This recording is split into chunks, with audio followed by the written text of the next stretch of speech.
Chapter 902 Underwater Slaughter. The figures shrouded in mist noticed the impact of their light flames orbs on Michael's power, and seized the opportunity to strike him with a barrage of spells.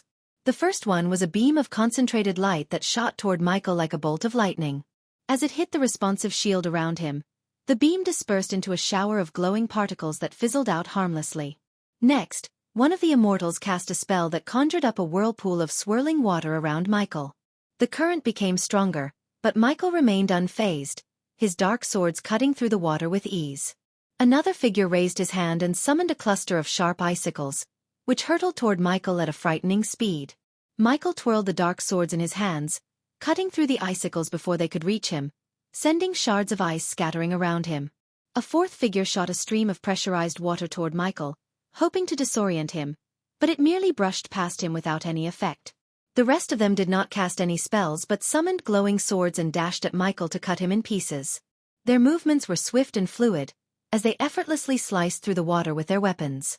Michael felt the pressure from the water increase as the figures closed in on him, but he remained focused on the incoming attacks. Michael unleashed a flurry of quick and precise sword strikes as the figures approached, effortlessly parrying their glowing swords with his dark blades. The sound of clashing swords echoed through the water as Michael deftly avoided their attacks and countered with his own. Despite the weight of the water pressing down on him, Michael moved with the grace and agility of a dancer, his movements almost fluid in their execution. With each strike, his opponents were pushed back, their glowing swords barely able to withstand the force of Michael's powerful swings. The water around them was churned into a frenzy, as the combatants continued their deadly dance. Finally, Michael saw an opening and took advantage of it. With a swift and powerful swing, he cut through one of the glowing swords, shattering it into 1,000 pieces. The figure who had summoned the sword was momentarily stunned, allowing Michael to move in for the finishing blow. With a quick thrust of his dark sword, he pierced through the figure's chest, and the glowing sword vanished in a burst of light. As the other figures realized their glowing swords were no match for Michael, they quickly retreated, disappearing into the murky waters to strategize their next move. One of the immortals, however, refused to back down. He cast a spell that formed a massive ice dragon in the water, its scales shimmering in the dim light. The dragon roared, sending shockwaves through the water, as it charged at Michael with terrifying speed. Michael was already being bombarded by several spells at the same time, his responsive shield struggling to absorb the onslaught of energy. As the water dragon approached, Michael raised his dark swords, ready to face the beast head-on. But the dragon was too powerful for the shield to handle, and it shattered on impact as the dragon sank its razor-sharp teeth into Michael's shoulder and chest. Blood gushed from Michael's wounds, mixing with the water and turning it a deep red. Despite the pain and the loss of his shield, Michael remained unfazed.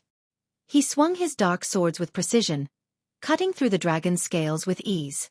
The dragon let out a deafening roar as it recoiled, its body disintegrating into nothingness. The immortal who had cast the ice dragon spell was momentarily stunned by the ease with which Michael dispatched the creature. However, their victory was short-lived as the Dark Lord turned his pitch-black eyes towards the pulsating orbs of light that floated around them in the water. A sense of dread crept over the figures as they realized what was coming. Protect the orbs. The immortals watched in horror as Michael's dark beams shot out of his eyes and shattered the glass caging the light flames orbs within. The orbs exploded in a burst of bright light, momentarily blinding the immortals and illuminating the surrounding water. But as soon as the light faded, the orbs were gone. In a swift motion, Michael moved through the water, his dark beams firing with deadly accuracy to destroy the orbs in the distance. He swung his dark swords with expert precision, slicing through the orbs that floated closer to him. Each orb shattered into 1,000 tiny pieces, its light extinguished forever. The water around them started to turn darker once again. Since Michael was focused on destroying the orbs, some of the spells and sword attacks managed to get him. The black mist-covered figures managed to cut Michael several times, their glowing swords slicing through his flesh with ease. But the APD, the potion and pill dispenser that the Dark Lord wore around his wrist, sprang into action, injecting a potent healing potion into Michael's bloodstream. Despite the pain that racked his body, Michael fought on, his face a mask of determination. As the battle raged on, the immortals launched one spell after another, bombarding Michael with powerful attacks that would have felled any other warrior. But Michael's APD kept injecting him with healing potions, allowing him to withstand the onslaught. The pain was excruciating, But Michael refused to let it show. Despite the spells and attacks, Michael fought on, his dark swords flashing as he sliced through the glowing swords of his opponents. His eyes blazed with an otherworldly light as he fired dark beams from his gaze, obliterating the orbs of light that surrounded them. Each blow he struck was more ferocious than the last, his strength fueled by a burning desire to see the battle through to its conclusion. Finally, after what felt like an eternity, Michael destroyed the last of the light flame orbs. With a triumphant roar, he turned to face his opponents, his eyes blazing with a fierce intensity. Though battered and bloodied, Michael knew the battle was far from over. But with the light flames extinguished, his power once again reached the half-celestial stage. "Did you really think these puny light orbs would give you an advantage over me?" Michael scoffed, his wounds healing quickly thanks to the APD injecting healing potions into his bloodstream. Cuts and bruises on his body slowly faded away as he stood amidst the darkness that surrounded them. The immortals moved away from Michael. Their confidence was shaken by his words and the strength he possessed. But Michael knew the battle could have ended much sooner if they weren't fighting underwater, where the pressure was restricting his movements and limiting his abilities. "And those spells you cast?" Michael continued, his voice dripping with sarcasm. "They may have looked ordinary, but they were all epic-level spells. You really know how to put on a show, don't you?" Despite the pain he felt, Michael remained composed and focused on the task at hand. He knew he had to adapt to the underwater environment and overcome the challenge posed by the light orbs. With each passing moment, the darkness around him grew stronger, boosting his power and giving him an edge over his opponents. The complete darkness of the death range enveloped the area, and Michael rose to the half-celestial stage once again, just as he had been before the light orbs had interrupted his power. "Prepare yourselves to witness the true power gap between us," Michael's voice boomed in the utter darkness, sending chills down their spines. Mutrad, who had been observing the battle from a safe distance, felt the pressure around him increase as he braced for what was to come. The remaining immortals and their half-immortal underlings frantically tried to cast their strongest spells, but they had no idea what was about to hit them. Suddenly, the water around them began to boil due to the intense heat emanating from the Dark Lord, while the ear-deafening crackling of lightning filled the air. As if that wasn't enough, the water began to swirl around them, forming a powerful vortex that threatened to crush them from all sides. As the darkness intensified, the two immortals could feel the water moving around them, and an eerie silence descended upon the scene. Suddenly, they felt a sharp pain in their throats, as if a hot blade had been thrust through them. They tried to speak, but their voices were choked by the presence of a dark sword piercing through their necks. Blood oozed out of the wounds, staining the water around them, but in the pitch-black darkness, no one could see the blood or the dark swords. Just then, a half-immortal summoned a swarm of glowing piranhas, hoping to illuminate the Dark Lord floating behind the immortals for a moment. But their hopes were short-lived, as the darkness enveloped the swarm of piranhas like an invisible hand and crushed them into oblivion, leaving the half-immortals stunned and defenseless. When Michael unleashed the ring of fire, the water around them began to heat up, and the half-immortals felt their skin start to melt. Despite being underwater, Michael's ring of fire burned with such intensity that it melted through the half-immortal's skin. The black mist surrounding them was no match for the power of the dark flames. While the half-immortals writhed in agony, the dark beams shot through the water like two bolts of lightning, penetrating their chests. They gasped in pain as they felt a strong surge of water around them.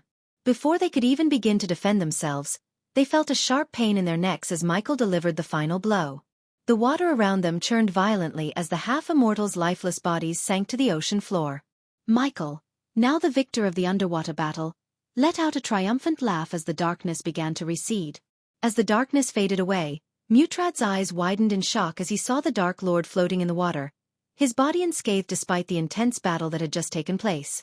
The bodies of the defeated foes slowly sank to the ocean floor, a silent testament to the power of the Dark Lord. The water around them glowed with an eerie light, the residue of the spells and attacks that had been exchanged. Mutrad couldn't help but feel a sense of unease as he looked around, wondering what impact their battle had on the delicate ecosystem of the ocean. The thought of the potential devastation sent shivers down his spine. Just when Mutrad thought the battle was over, the Dark Lord turned his gaze towards him and disappeared from his sight in a blur of motion. Mutrad stood there, stunned, with 1,000 questions racing through his mind.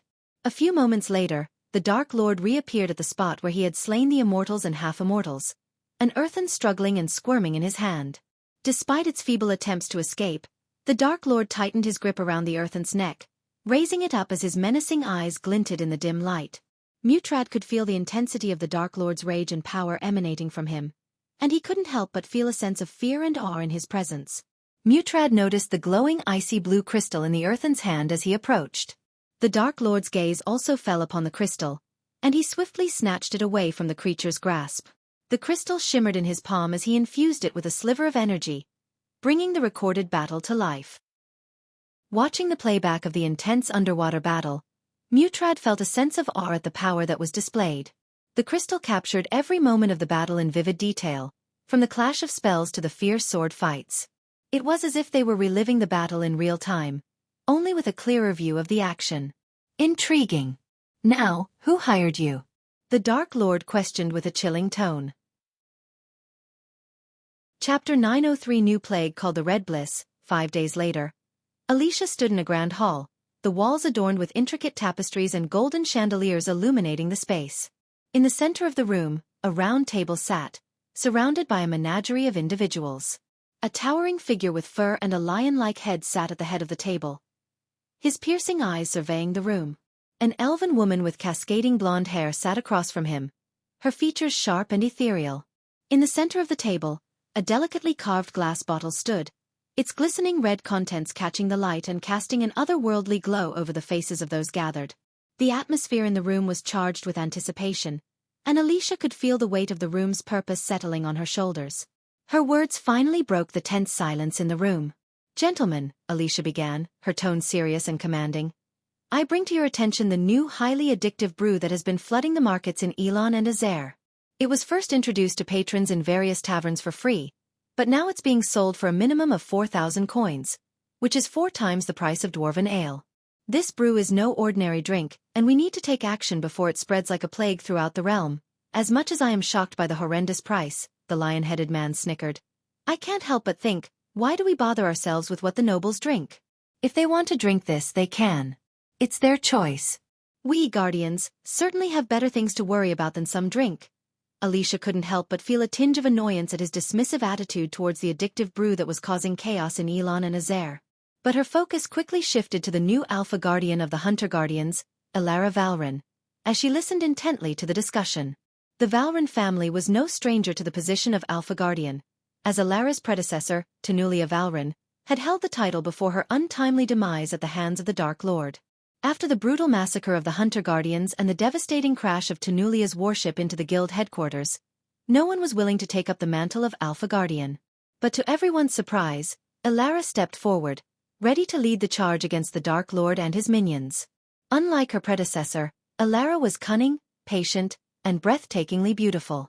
Her lethal combination of brains and beauty made her a formidable opponent, and though she did not openly vow vengeance against the Dark Lord, everyone knew that when the time came, she would be the first to strike him down. As for Elara, she remained silent and observed the discussion with a keen eye. Her elegant features betrayed no emotion, but everyone in the room knew that beneath her calm demeanor lay a fierce determination.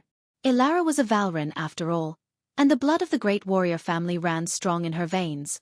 When Elara finally spoke, her voice was cool and measured. "We cannot afford to turn a blind eye to this issue. The addiction caused by this brew is not just harming individuals but also affecting their families and communities. We must take action to prevent further harm."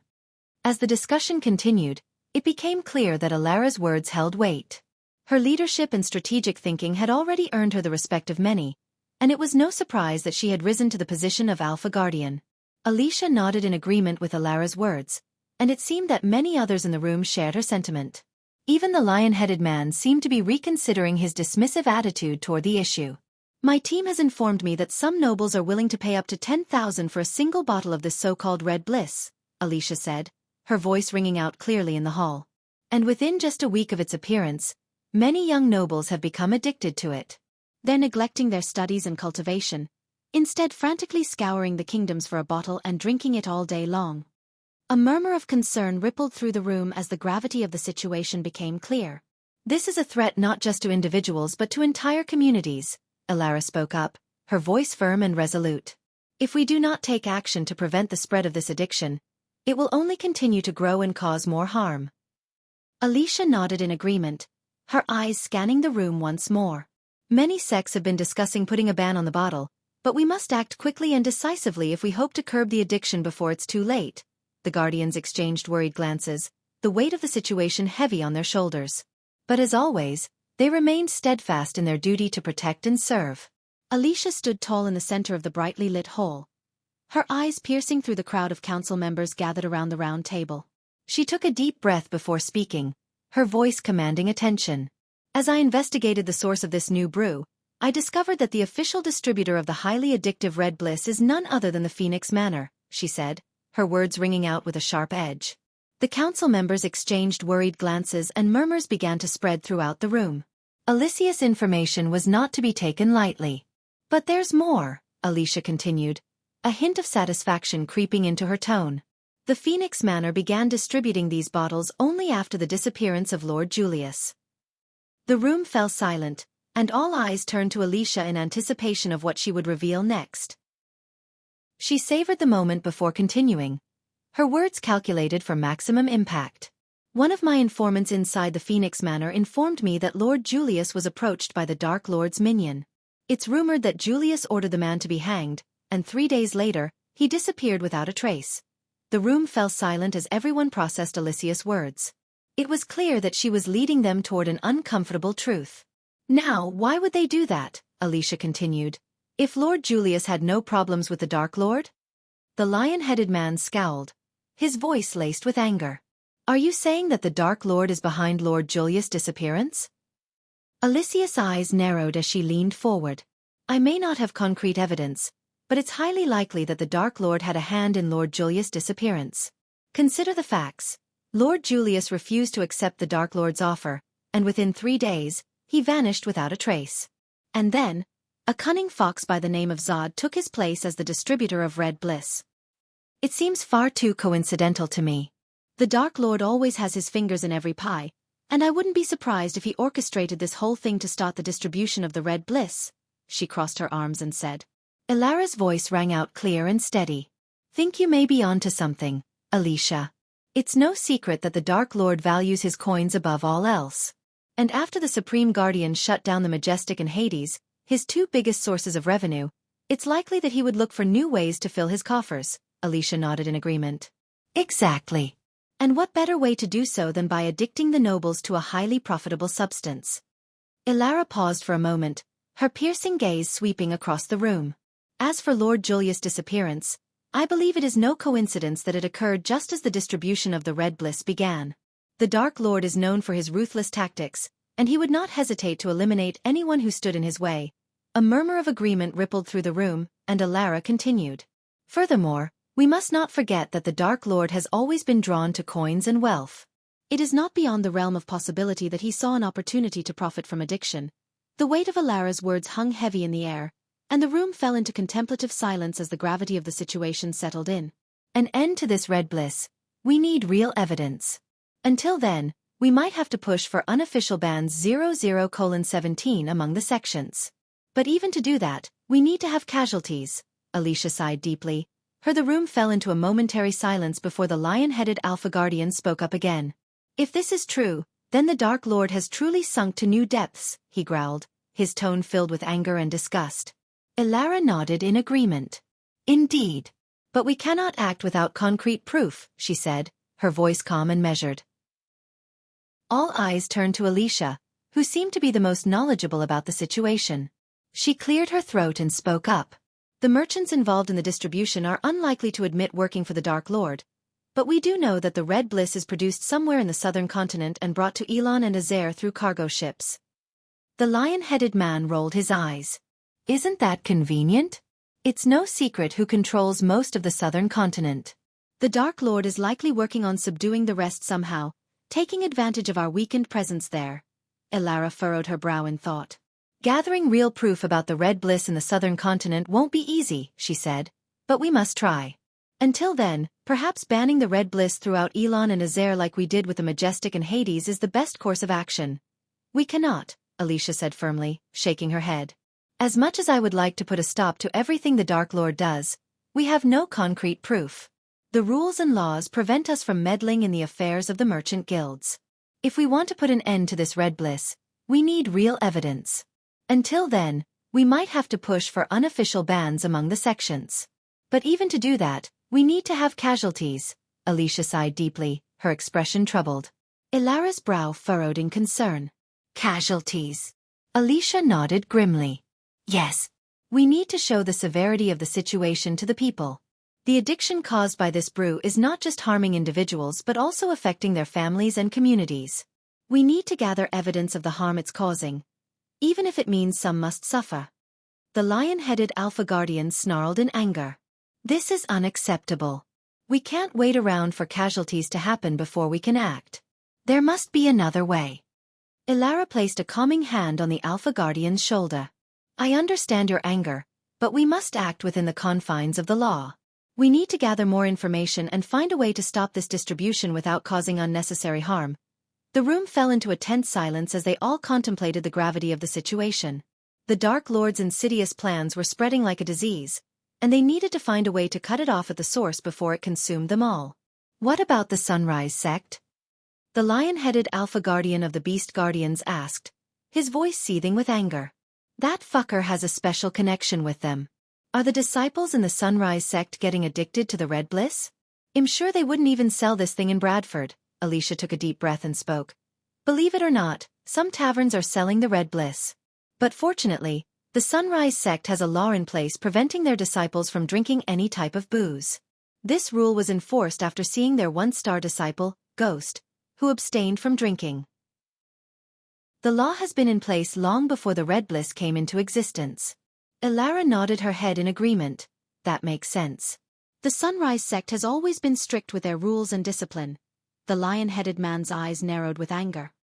So, what you're saying is that the Dark Lord's plan is to use the Red Bliss to create addiction among disciples of other sects, ultimately leading to their downfall, while the Sunrise Sect remains unaffected.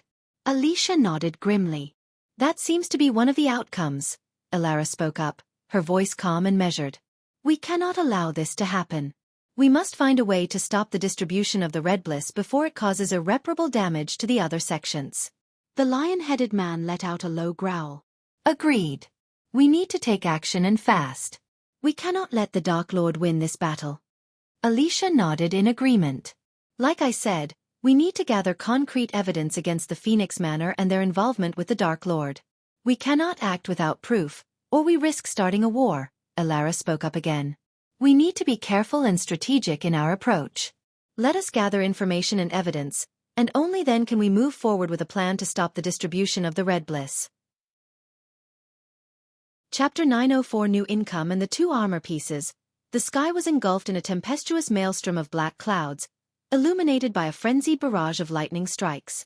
The ferocity of the storm was palpable, as heavy sheets of rain relentlessly battered the surrounding landscape, shrouding everything in a mist of swirling droplets. Amidst this chaotic scene, the ominous silhouette of the Dark Lord's towering mountain loomed ominously over the turbulent waters of the dark ocean. The castle, still only partially constructed, seemed to cling precariously to the sheer face of the mountain, with a sword-hilt mountain leading up to the Dark Lord's garden. The deafening roar of the waterfall cascading down the mountainside only added to the surreal atmosphere of the place. Despite the inhospitable conditions, a group of vampires dressed in the deepest shade of black could be seen darting through the air with effortless grace, their vigilant patrol never faltering, even in the midst of the raging storm. An empty hall was eerily quiet inside the castle, with only the sound of Gaia's breathing and the occasional clink of gold coins breaking the silence. The piles of gold coins glimmered and shone in the dim light, casting a warm, inviting glow on Gaia's face. Her raven-black hair was perfectly coiffed, framing her stunning features, and her bright eyes sparkled with unbridled joy. Unable to contain herself, Gaia let out a high-pitched squeal of delight and threw herself onto the stack of gold coins, letting them scatter around her like a shower of glittering rain. She rolled around in the piles of coins, her laughter filling the room as she reveled in her newfound wealth. The stack of gold coins before her contained a staggering 4.5 million gold coins, the result of just 1 week's sales of the Red Bliss. The sheer amount of wealth was overwhelming, and it was clear that business was booming for the Phoenix Manor. As Gaia was rolling around in the pile of gold coins, she couldn't help but let out a childish giggle. The glint from the gold illuminated her face, making her look almost angelic. But as Azazel appeared in the room, her expression turned serious. Azazel couldn't help but be taken aback by the sight before him. The Dark Queen, the most feared person in the Dark Castle, was playing like a child in a pile of gold coins. He cleared his throat to get her attention, and when she heard him, she immediately stopped her play and turned her gaze toward him. "Tell me everything you learned," Gaia demanded, her tone serious. After the Phoenix Manor gave out free batches of the Red Bliss to entice the nobles and sold 1,500 bottles in the first week, Gaia ordered Azazel to gather information from Sadie about how the nobles were reacting to the new brew. Azazel took a deep breath before speaking. "It seems the nobles are highly addicted to the Red Bliss, my queen. They are willing to pay up to 10,000 gold coins for a single battle after getting a taste. Many sects have started discussing putting a ban on the bottle, but it's not easy as the Phoenix Manor is the official distributor." Gaia raised an eyebrow. "And what about the kingdoms? How are they reacting?" Azazel paused for a moment before continuing. "The kingdoms are worried. They fear the addiction will distract their young nobles from their studies and cultivation. There's even talk of imposing a kingdom-wide ban, but nothing has been decided yet." Gaia nodded thoughtfully. "I see. Keep gathering information, Azazel. We need to know everything there is to know about the Red Bliss and how it's affecting the kingdoms and sects." Gaia stood up from the pile of gold coins, her expression turning serious. "Azazel, take some bottles from the next batch and send them to the ministers. We need to make sure they have a taste for the Red Bliss. Otherwise, they won't hesitate to ban it," she said with a firm tone. Azazel nodded, his face betraying a hint of concern. "But what about the prices for the next batch, my lady? I've heard rumors that some taverns are plotting to hide the bottles from the nobles, so they can raise the prices up to 15,000 gold coins." Gaia let out a scoff. "Those greedy fuckers. We can't let them create a void in the distribution line. If the nobles and the rich get what they want, they'll drink and won't cause problems. But if they're denied what they want, their addiction will make them do something foolish. We have to keep the crime rate from rising as much as we can, or the Guardian Guild will have a strong case for pushing the ban even harder." Azazel nodded in agreement. "I'll make sure to handle it, my lady. And what about the Guardians? What if they start to suspect something?" Gaia's eyes narrowed, and she let out a humorless chuckle. "Those fools should have already suspected our involvement. But for now, we need to focus on keeping the flow of the Red Bliss steady and making sure our customers are satisfied. Any disruptions in the distribution can be disastrous for us." Azazel's crimson-red eyes glinted with bloodlust, causing Gaia to feel uneasy. It had been a long time since she had seen that side of him. As a result, the Dark Lord had ordered Azazel to control himself and meditate in order to calm his nerves, especially after the incident where he almost lost control and wreaked havoc among their enemies. Gaia knew that the demon inside Azazel was slowly awakening, and she would have to address the issue when the Dark Lord returned from the Sea Realm. Azazel's question took Gaia by surprise, and she raised an eyebrow. "No need," she replied, her tone firm. "Just inform Zod about these tavern owners. He will take care of them." Gaia knew that Zod, the current leader of the Phoenix Manor, was more than capable of handling the situation. His cunning and resourcefulness had played a significant role in the success of the Red Bliss distribution thus far. Gaia also knew that Zod was loyal to them and would not hesitate to take care of any threats to their operation. Azazel nodded understanding and left the room, his bloodlust slowly subsiding. Gaia watched him go, a sense of unease still lingering in her mind. She knew that she would have to keep a close eye on Azazel in the future. Azazel bowed and left the room, leaving Gaia alone with the stack of gold coins. As she looked upon the shining pile, she couldn't help but feel a sense of wonder and awe. It wasn't that Gaia had never seen such an amount before, but the fact that they had almost gone bankrupt after Noah, the Supreme Guardian, closed down the Majestic and Hades made the stack before her all the more valuable. The Dark Castle had suffered greatly from the closure of their two biggest establishments. It was only after the arrival of the Red Bliss that they had regained their financial footing. Gaia couldn't help but think how quickly fortunes could change. In a barren desert, a mere drop of water was worth more than a lake nestled in the lush hills. She reached down and scooped up a handful of coins, feeling the cool metal against her skin. The weight of them in her palm was satisfying, and she relished in the sensation. Gaia was lost in the weight of the gold coins when Azazel rushed into the room, his furrowed brow revealing the urgency of his news. "What now?" Gaia asked, her eyes fixed on the demon. "My lady," he said, "Lord Saber has made a discovery." He claims to have found not one, but 2 pieces of the Dark Lord's armor. Gaia's eyes widened in surprise. The Dark Queen strode into the surveillance room with the aura of power emanating from her. The sound of her footsteps echoed in the vast room as she made her way toward the center. Her black cloak billowed behind her like the wings of a dark angel, and her raven-black hair was tied back into a ponytail, revealing her sharp and defined facial features. Azazel, the demon butler, stood by the entrance with his crimson-red eyes flickering with the reflection of the magical runes etched into the mirrors surrounding the room. The ambient lighting in the room was a mixture of darkness and blue, with the flickering light of orbs casting a dim glow. The dwarves were yet to finish building the surveillance room, and the dark forest still served as their main hub of surveillance. But they planned to have a better and bigger surveillance room in the dark castle. As soon as Gaia entered, Azazel raised his hand, and the individual mirrors, each showing a different spider feed from various parts of the castle, flickered out of existence. In their place, a single mirror formed in the center of the room, displaying Saber's face. "Greetings, my lady," Saber said with a respectful bow. His eyes locked onto hers. "You found the armor pieces." Gaia's heart raced with anticipation as Saber's words sank in. They had been searching for the Dark Lord's armor pieces for months, and now, finally, they had found them. She couldn't help but feel a sense of relief wash over her. "With Lord Tiberius' assistance, I was able to track down Quintus and locate the armor pieces." My lady. Gaia's eagerness was palpable as she leaned forward and asked, "Where is he?" Her mind was racing, wondering what Quintus was up to now and why he had resurfaced after all this time. Saber hesitated for a moment, his expression unreadable. Gaia could sense his hesitation and wondered what he could possibly say that would worry her. Finally Saber spoke. "He's in Nagaland, my lady." Her eyes widened with shock at Saber's answer, and her jaw dropped in disbelief. Quintus, the elusive general of Kingdom Myril, was now in her own kingdom, Nagaland. Her thoughts raced as she tried to process this information. What could he possibly want in Nagaland? What was he doing? And most importantly, how did he manage to enter her kingdom undetected? Gaia's mind was racing with a million questions, and for a moment, she forgot to breathe.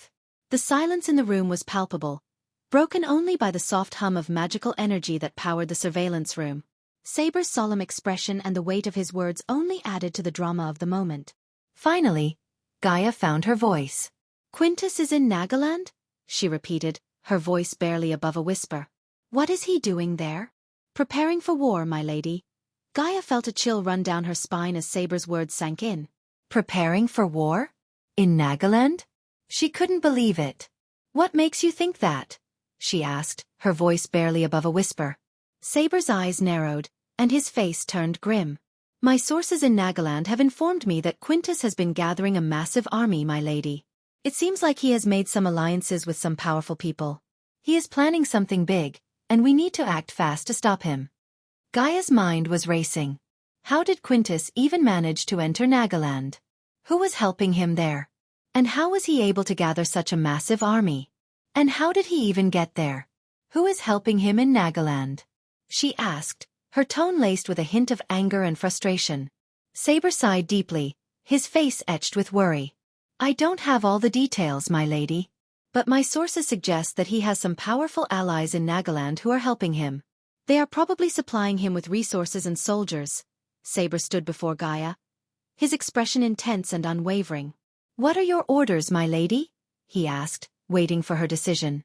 Gaia paused, her mind racing as she considered their options. She knew that Quintus was a dangerous opponent, and the thought of him in possession of the Dark Lord's armor pieces made her blood boil.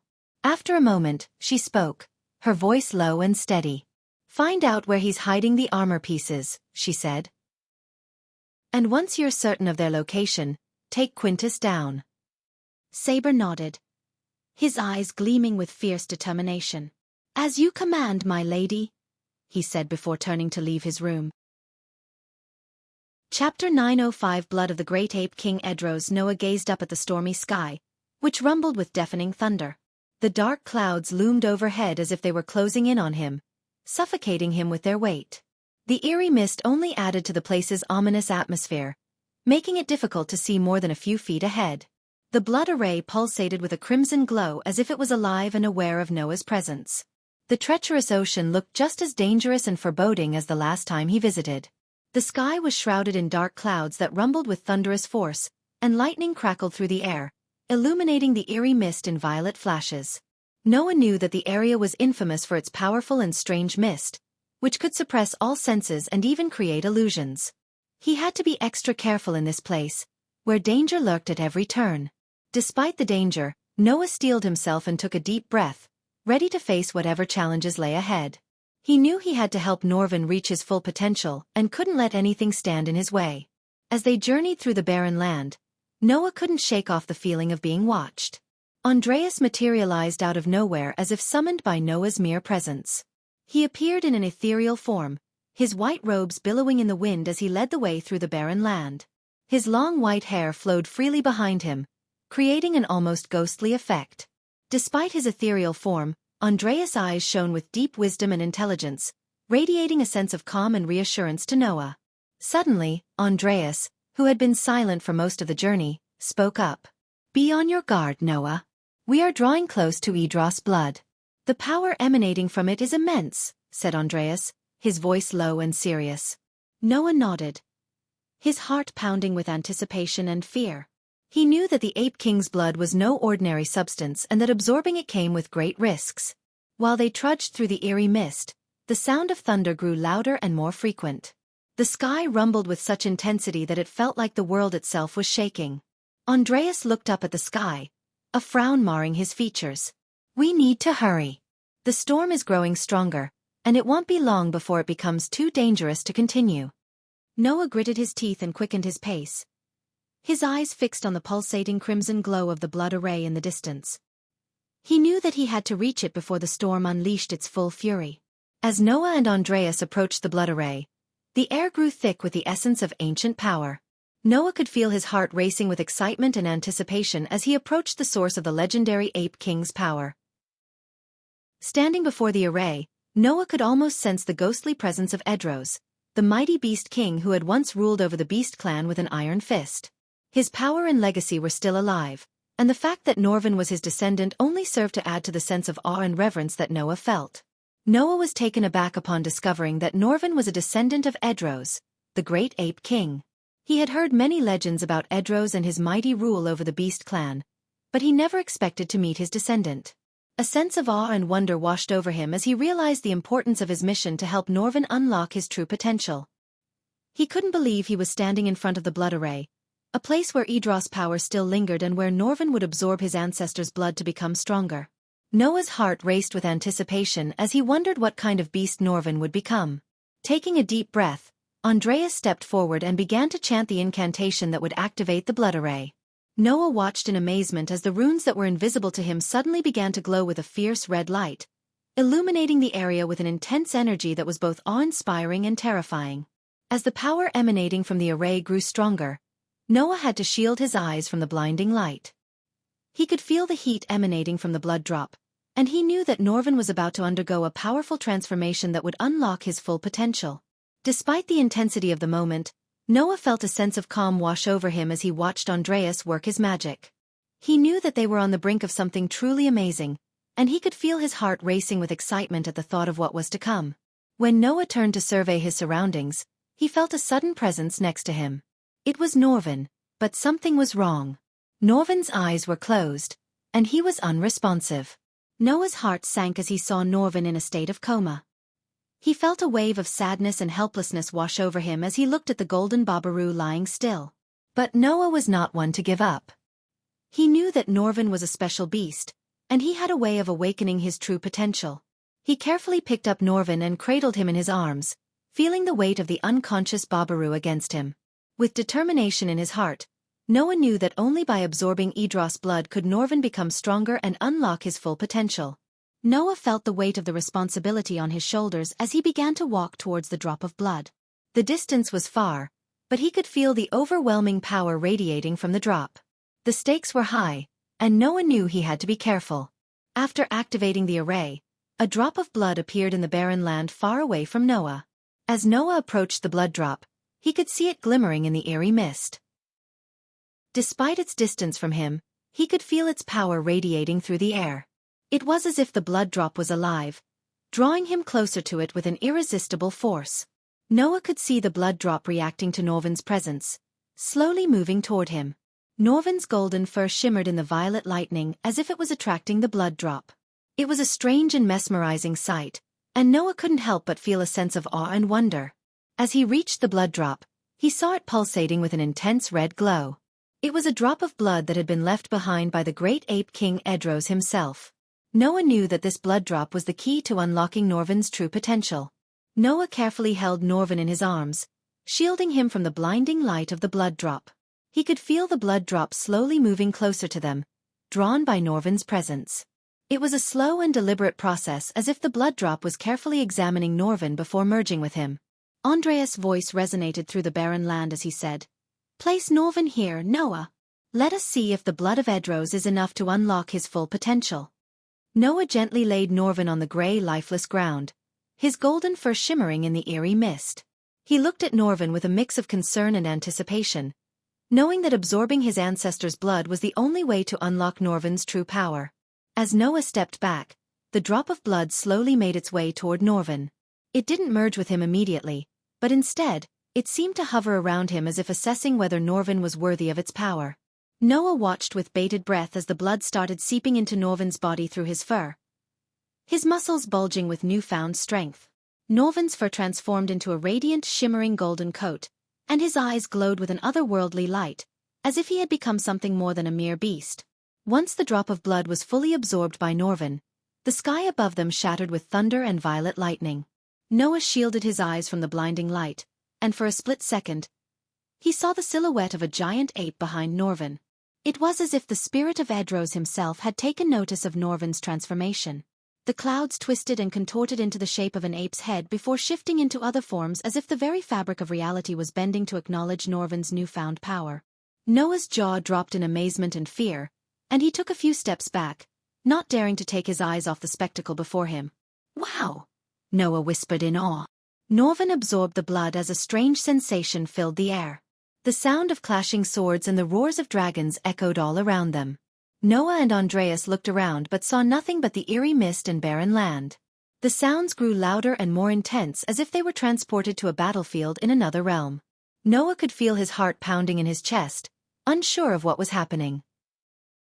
On the other hand, Andreas remained calm and focused because he had experienced this before. Noah shouted over the deafening noise, "What's happening?" Andreas turned to him with a solemn expression. "This is the power of Edros' blood. It unlocks the memories of his past battles, and we are merely experiencing them." Noah couldn't believe what he was hearing. He had never heard of such a thing before.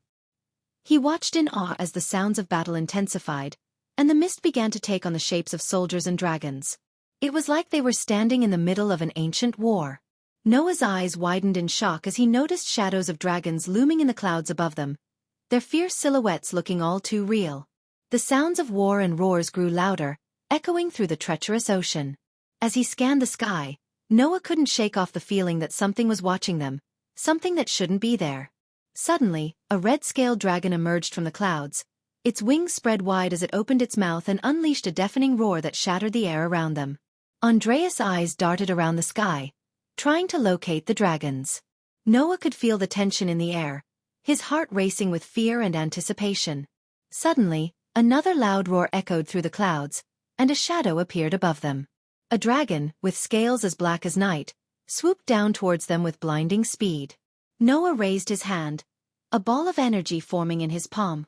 Andreas stood tall beside him, his white hair fluttering in the wind. The dragon landed with a deafening thud, sending shockwaves through the ground. "Ready yourself for battle, Noah. The blood of Edros has opened portals to the treacherous ocean, and it seems to have attracted the dragons to our location," said Andreas, his voice firm and unwavering despite the fear in his eyes. Noah's heart raced as he watched the dragons approach, its eyes fixed on Norvin. He knew they had to act fast to protect their mission and Norvin's safety.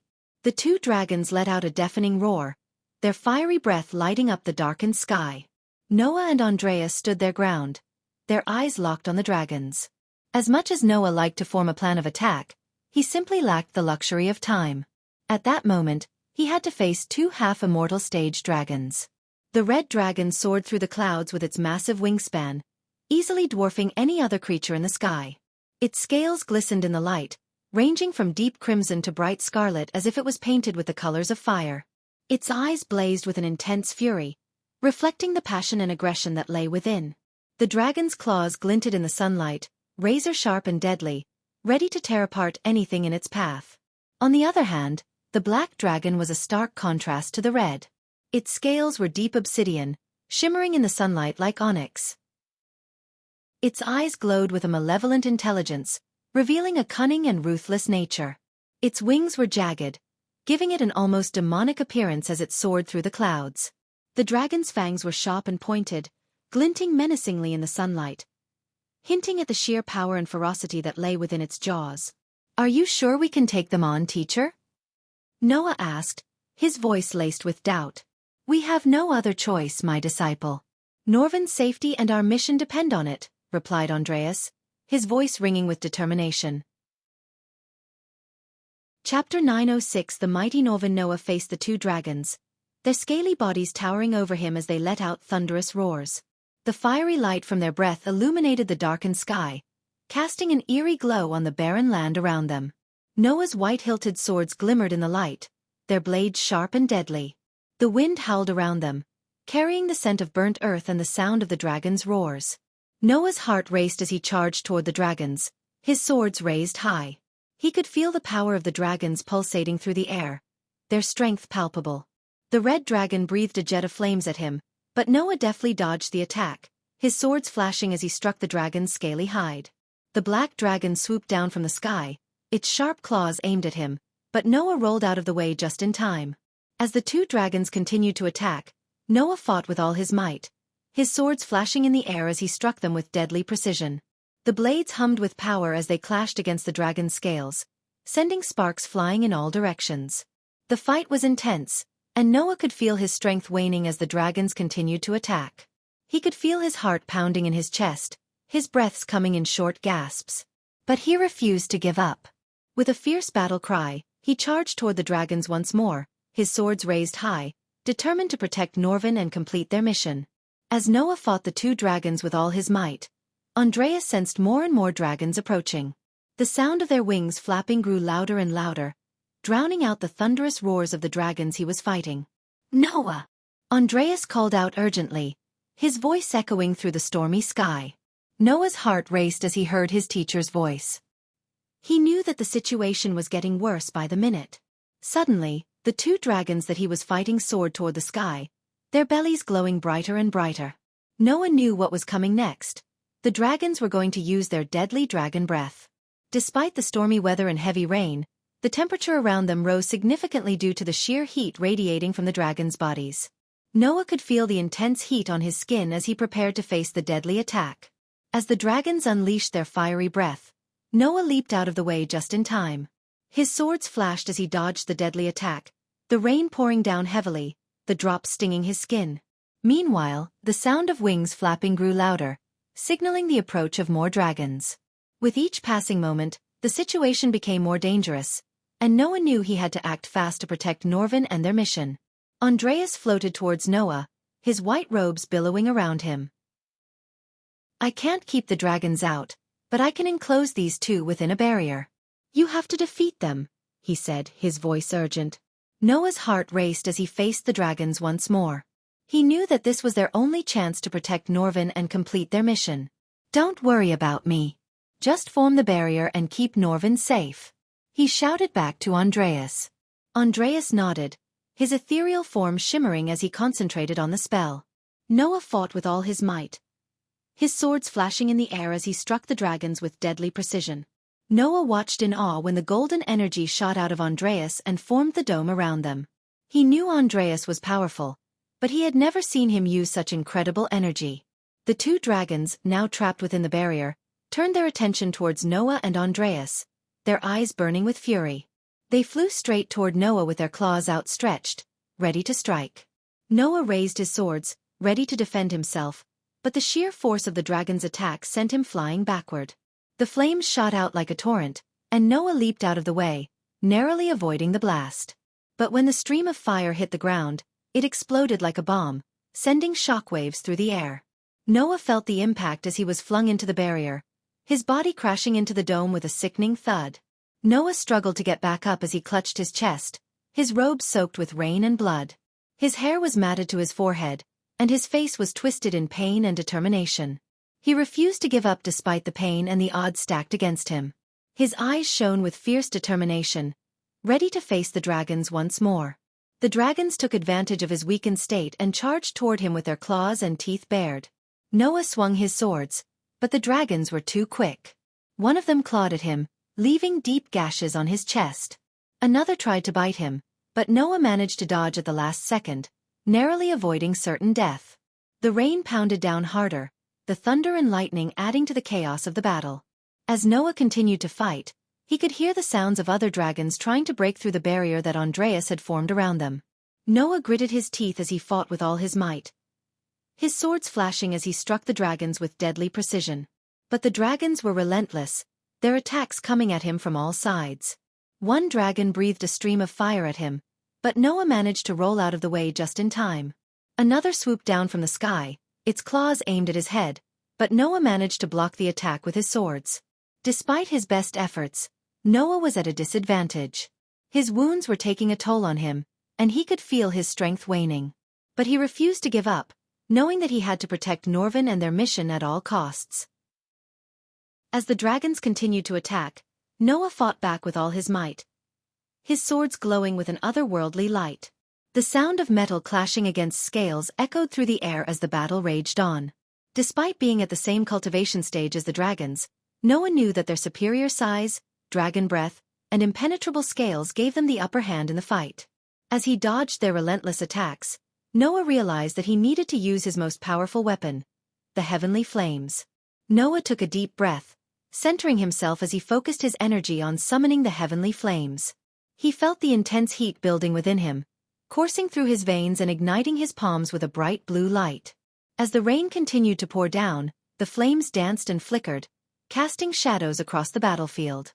The temperature around them began to rise, causing the raindrops to evaporate into steam. Noah's body trembled as he struggled to control the powerful flames, but he knew he couldn't afford to back down now. Meanwhile, the dragons outside the barrier continued their relentless assault, their massive bodies slamming into the dome as they unleashed their fiery breath. But despite their strength, Andreas' barrier held strong, keeping them at bay for the moment. The two dragons, startled by the sudden appearance of the heavenly flames in Noah's hands, quickly took to the air and distanced themselves from him. They shared a glance, seemingly reconsidering their strategy in the face of such power. Noah, meanwhile, concentrated on channeling the blue flames along his sword blades, the intense heat causing the rain around him to evaporate. As the flames coiled around his swords, he knew that this was his only chance to turn the tide of the battle. With his flaming swords in hand, Noah charged toward the dragons, his heart pounding with adrenaline. The dragons roared and breathed fire, but Noah deftly dodged their attacks, his sword striking with deadly precision. Each swing of his sword sent out a burst of heavenly flames, scorching the dragon's scales and weakening their defenses. Outside the barrier, the other dragons continued to claw and breathe fire, desperate to break through Andreas' dome. But the barrier was strong, and they could only watch as their comrades battled against Noah's fierce onslaught.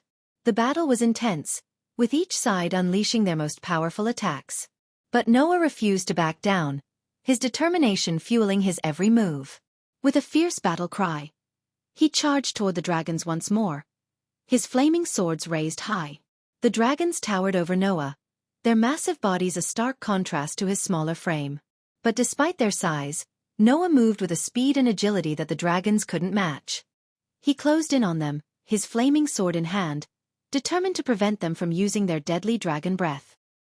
With a fierce battle cry, Noah swung his sword at the dragons, the heavenly flames engulfing the blade as it sliced through their claws. The dragons roared in anger and frustration, their massive bodies thrashing about as they tried to crush Noah underfoot. Each time they stomped, the ground trembled and cracked, but Noah continued to dodge and weave around their attacks. The dragons were relentless, their attacks coming fast and furious, but Noah remained determined. He continued to strike at them with his flaming sword, each blow weakening them just a little more. The dragons roared in agony as they felt the power of the heavenly flames burning through their scales. The dragons' rage clouded their judgment as they continued to stomp and claw at Noah, ignoring the damage they inflicted on each other. But Noah was quick, his movements almost too fast for the eye to follow. He evaded their attacks with ease, his sword still burning with the heavenly flames. Suddenly, Noah raised his sword to the sky and began to chant a spell. The heavenly flames intensified, their blue glow illuminating the darkened sky. The dragon's head snapped toward Noah, but it was too late. A beam of light shot out from Noah's sword, striking the red dragon in the head before ricocheting toward the black dragon. The dragons roared in agony as the beam hit them, their scales cracking under the intense heat of the heavenly flames. Noah continued to channel the spell, the beam of light growing brighter and brighter until it engulfed the two dragons completely. Despite Noah's powerful attack, he knew that his victory was only temporary as he watched the dragons writhe in pain. Suddenly, the bright light surrounding them shattered like it was made of glass, and the two dragons stepped out of the light, bleeding from multiple wounds. Their eyes glowed with anger, and they let out a deafening roar that sent powerful sonic waves shooting out from their mouths. Noah was disoriented by the force of the roar, and before he could react, the red dragon opened its mouth and unleashed a straight beam of powerful flames. A white shield appeared before Noah to block the flame, but the shield was not strong enough to withstand the dragon's attack. It shattered into pieces, and the aftershock sent Noah flying backward, his body slamming hard into the ground. As the dragons emerged from the shattered light, Noah could see the true extent of the damage he had inflicted upon them. Their once impenetrable scales were now cracked and chipped, oozing blood from deep wounds. The dragons roared in anger, their eyes fixated on Noah as they prepared to launch another attack.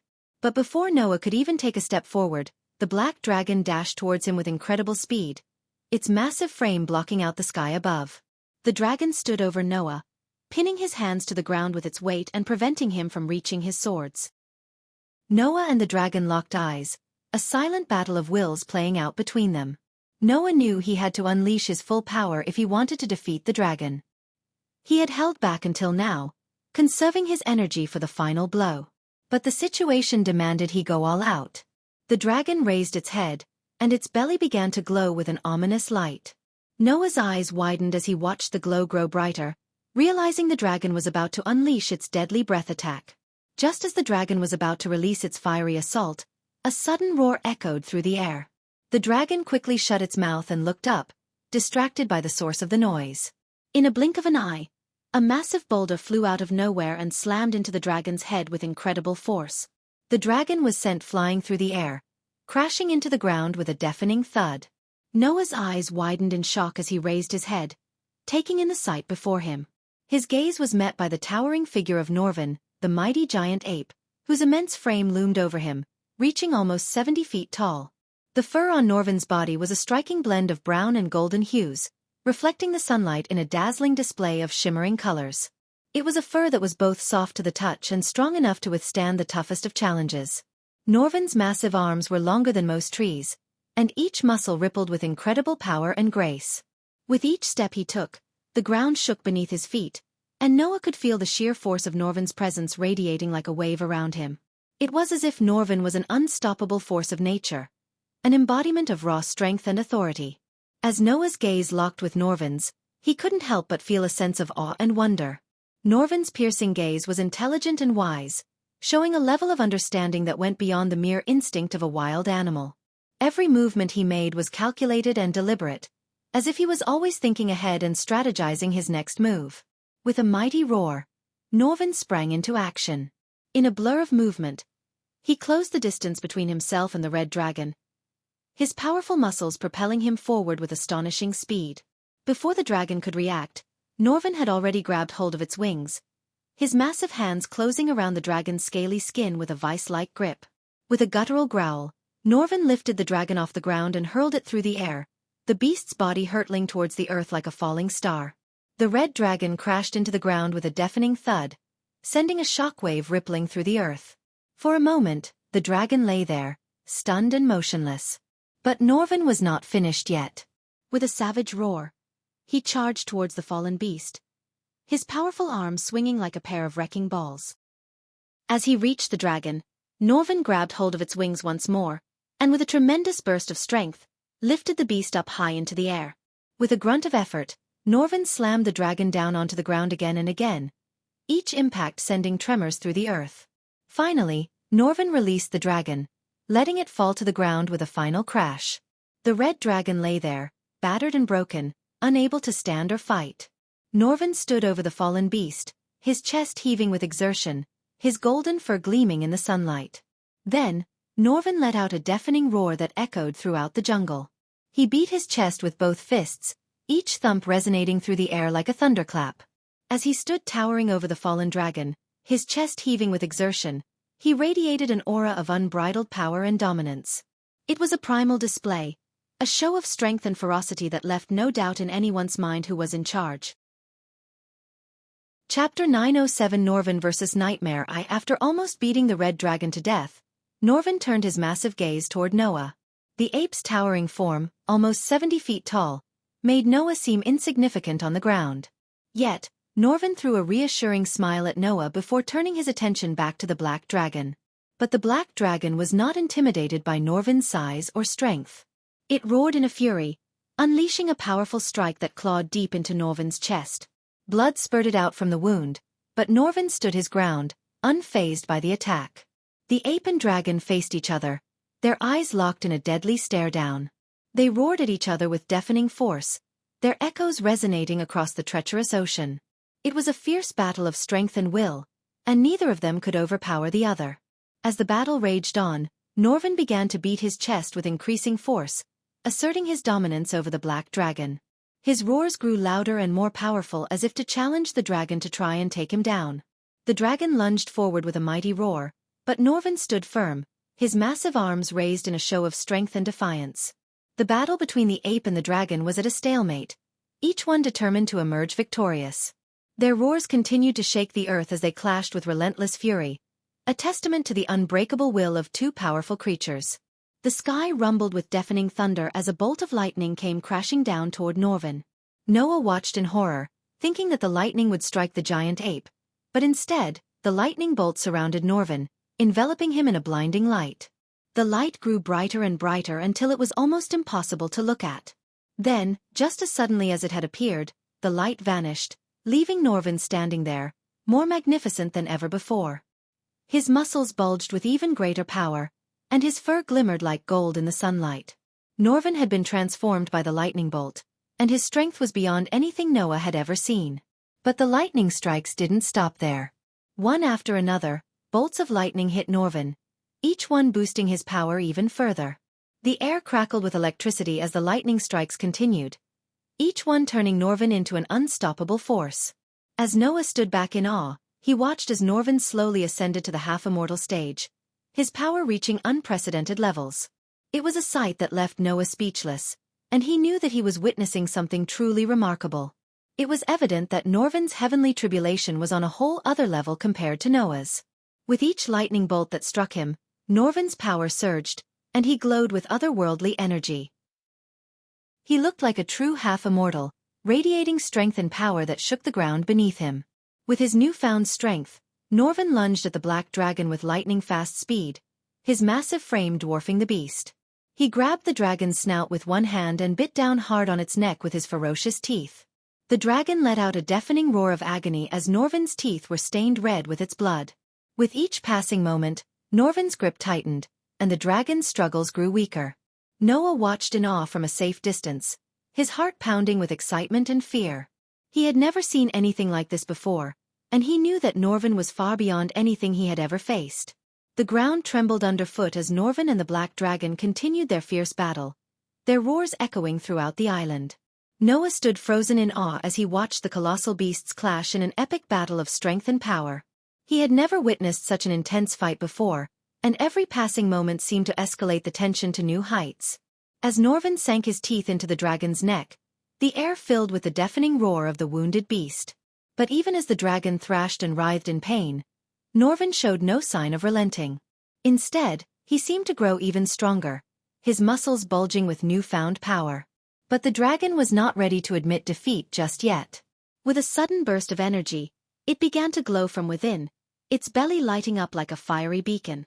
Norvin's hands burned as he held the dragon's mouth shut, his grip tight and unyielding. As the dragon prepared to unleash its deadly dragon breath, Norvin acted fast, grabbing the dragon's jaw with all his might and forcing its mouth shut. The two colossal creatures locked eyes in a fierce battle of wills, their muscles straining as they fought for dominance. Norvin roared in frustration as he struggled to keep the dragon's mouth shut. His muscles bulged with the effort, and sweat glistened on his fur as he tried to overpower the beast. But suddenly, the black dragon used its massive wings and slammed them into Norvin with incredible force. Norvin was momentarily stunned, caught off guard by the sheer power of the attack. Taking advantage of Norvin's momentary daze, the dragon opened its mouth and unleashed a stream of scorching dragon flame. Norvin roared in agony as the flames licked at his fur and burned his skin. But even in the midst of his pain, Norvin's roar contained more anger than anything else. Gritting his teeth, Norvin leaped into the air and put his fists together, aiming straight for the dragon's head. With a thunderous impact, Norvin's fists connected with the dragon's skull, causing the ground beneath them to tremble and crack. The force of the blow was so immense that several of the dragon's scales cracked and flew off its body, revealing the soft flesh underneath. The dragon roared in pain and fury, thrashing wildly in an attempt to shake Norvin off.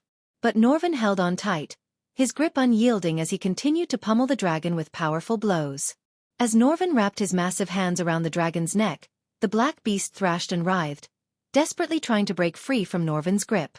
Suddenly, Noah's body trembled with exhaustion as the barrier kept depleting Andreas' soul energy. As a result, sweat dripped down Noah's face, and his vision began to blur. He knew he couldn't hold the barrier for much longer.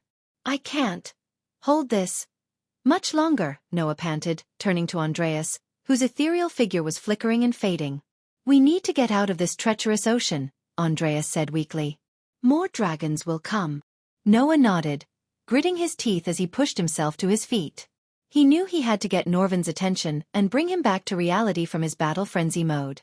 With a burst of energy, Noah summoned a bright light that shot up into the sky. It caught Norvin's attention, and the giant ape turned his gaze toward Noah. "Norvin, we need to leave this place." "More dragons will come," Noah shouted, hoping to reach the giant ape. With a fierce determination in his eyes, Norvin tightened his grip around the dragon's neck, his massive hands crushing the scaly skin beneath his fingers. The dragon writhed and struggled, its desperate attempts to break free only fueling Norvin's resolve. But as Norvin continued to apply pressure, a sickening sound filled the air, the unmistakable sound of bones breaking. Norvin's eyes went wide with shock as he realized what had happened. He had accidentally snapped the dragon's neck in his quest to subdue it. For a moment, the world seemed to go still as Norvin stared at the lifeless head of the black dragon, its body slowly collapsing to the ground beneath him. The weight of his actions hit Norvin like a ton of bricks, and he felt a sense of deep regret wash over him. Just like Noah, Norvin had always lived by a strict code of honor that forbade him from taking a life. But in the heat of the moment, his newfound strength had betrayed him, and he had broken that sacred rule. As he looked down at the dragon's lifeless body, Norvin couldn't help but wonder, had he gone too far in his quest for power?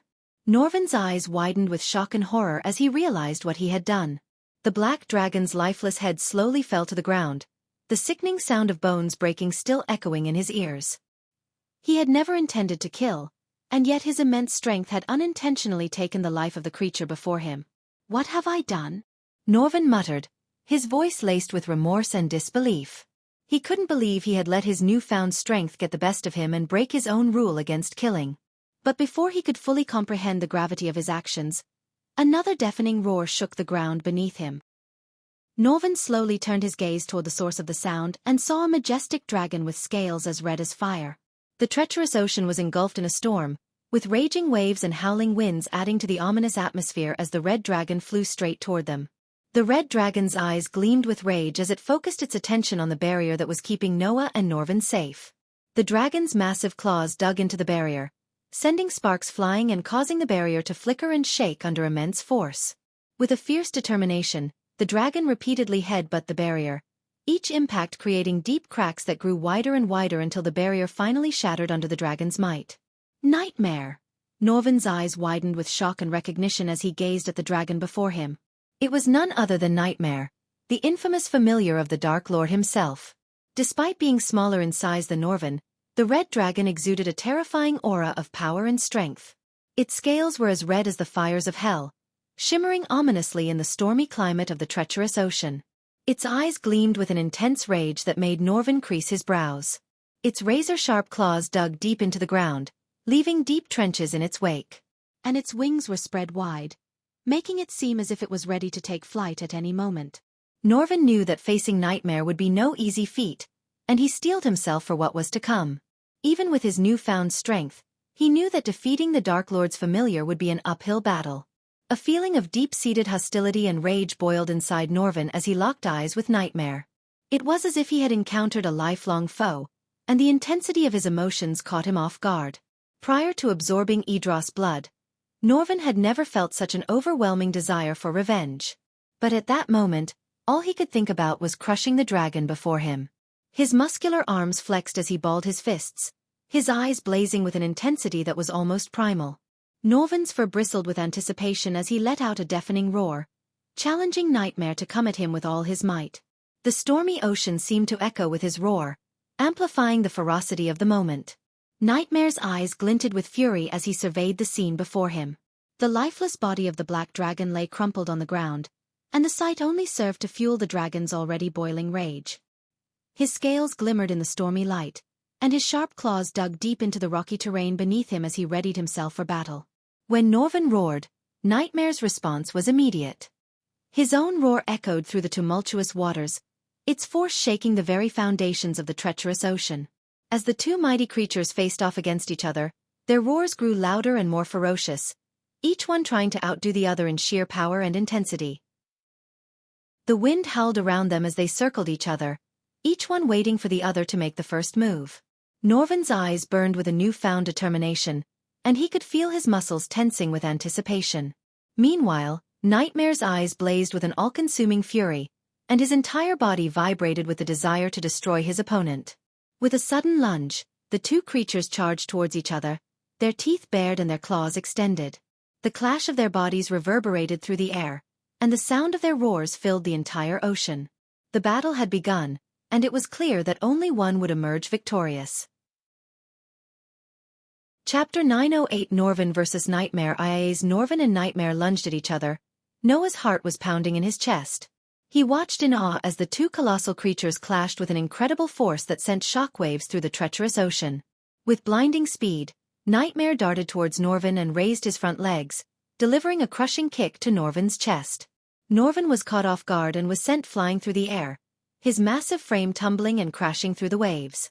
While Norvin struggled to regain his footing, the other dragons swarmed towards him, ready to attack.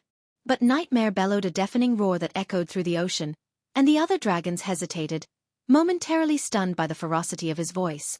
P-Alpha and D-Alpha, no one. Oh, in that moment, Noah felt his legs give out beneath him, and he dropped to his knees, gasping for air. His vision blurred and his head throbbed with pain as he struggled to stay conscious in the midst of the chaos around him. "This is my fight," he declared, his voice booming with authority. The other dragons knew better than to disobey, and they cowered before his presence, unable to challenge the might of the dragon with the blood of the royals. Nightmare's dragon voice reverberated through the treacherous ocean, its deep and powerful timbre commanding respect and fear. It was a voice that seemed to echo from the depths of the earth, shaking the very foundations of the sea. The sound of it sent chills down the spines of even the bravest creatures. As he spoke, his voice carried an air of authority and dominance, a reminder of his royal bloodline and the power he held over the other dragons. They trembled in fear and didn't dare to interrupt the battle that was about to unfold. Norvin steadied himself, gritting his teeth as he felt the blood oozing from his chest. His chest heaved with each ragged breath, but his eyes blazed with a fierce determination. He let out a primal roar, the sound echoing through the treacherous ocean and shaking the ground beneath them. With a newfound strength fueled by his rage, Norvin launched himself at Nightmare, his massive fists balled up into tight knots. His movements were swift and calculated, his immense size and strength giving him an edge over his opponent. The clash between the two giants was like thunder, their blows landing with the force of 100 men. The ground beneath them cracked and crumbled, sending debris flying in all directions. Despite the pain and exhaustion, Norvin refused to back down, his determination to defeat Nightmare pushing him forward. When Nightmare appeared in the treacherous ocean, he was confused and disoriented as he was unsure of how he had been transported there. He had been on his way to meet Claire when a mysterious portal had suddenly appeared and engulfed him. And now, he was faced with a scene of chaos and destruction. The Red Dragon's heart sank as he witnessed the aftermath of Norvin's brutal battle. He had never expected to find Norvin engaged in such a violent conflict with other dragons. And when he saw the lifeless body of the slain dragon, a surge of anger and disbelief coursed through him. Nightmare had always believed in resolving conflicts through peaceful means most of the time, and he was certain that Norvin could have subdued the other dragons without resorting to such extreme measures. The fact that he had taken a life without a shred of mercy left a bitter taste in Nightmare's mouth. With his blood boiling and his mind clouded by rage, Nightmare entered into a pure frenzy mode. His eyes glowed with a fierce intensity as he locked his gaze on Norvin, feeling an overwhelming urge to avenge the fallen dragon. The battle between Norvin and Nightmare raged on, each landing powerful blows and dodging the other's attacks. Norvin swung his massive fists at Nightmare, but the dragon was too quick, dodging and retaliating with a fierce blast of fire that singed Norvin's fur. Undeterred, Norvin charged forward and grabbed Nightmare's tail, swinging him around and slamming him into the ground. But Nightmare quickly regained his footing and blasted Norvin with a burst of dark energy, sending him reeling. The two giants continued to trade blows, each struggling to gain the upper hand. Norvin swung his fists and slammed into Nightmare's scales, causing them to crack, but the dragon retaliated with a blast of lightning that arced through the air and struck Norvin in the chest. Despite the intense pain, Norvin refused to back down, and he countered with a powerful blow that sent Nightmare soaring through the air. The dragon crashed to the ground, but he quickly rose to his feet, his eyes gleaming with fury. With a roar, Nightmare charged at Norvin, who met him head-on. The two giants clashed in a fierce battle, each unleashing a flurry of attacks that shook the very earth beneath them. The battle seemed to have no end in sight, each creature determined to emerge victorious. Norvin, being at the half-immortal stage, had an advantage over Nightmare, who was only at the fusion stage. The power surging through Norvin's veins, amplified by the blood of Edros, gave him an incredible strength that he had never felt before. But even with this advantage, Nightmare was not an easy opponent to defeat. As the two beasts clashed, each landing blow for blow, Norvin felt a rush of adrenaline surging through him. With one swift motion, Norvin swung his massive arm and landed a powerful punch on Nightmare's side, causing the dragon to roar in pain. But before Norvin could celebrate his victory, Nightmare retaliated with a fierce bite, sinking his sharp teeth into Norvin's arm. Norvin and Nightmare continued to clash in a fierce battle, each one determined to emerge victorious.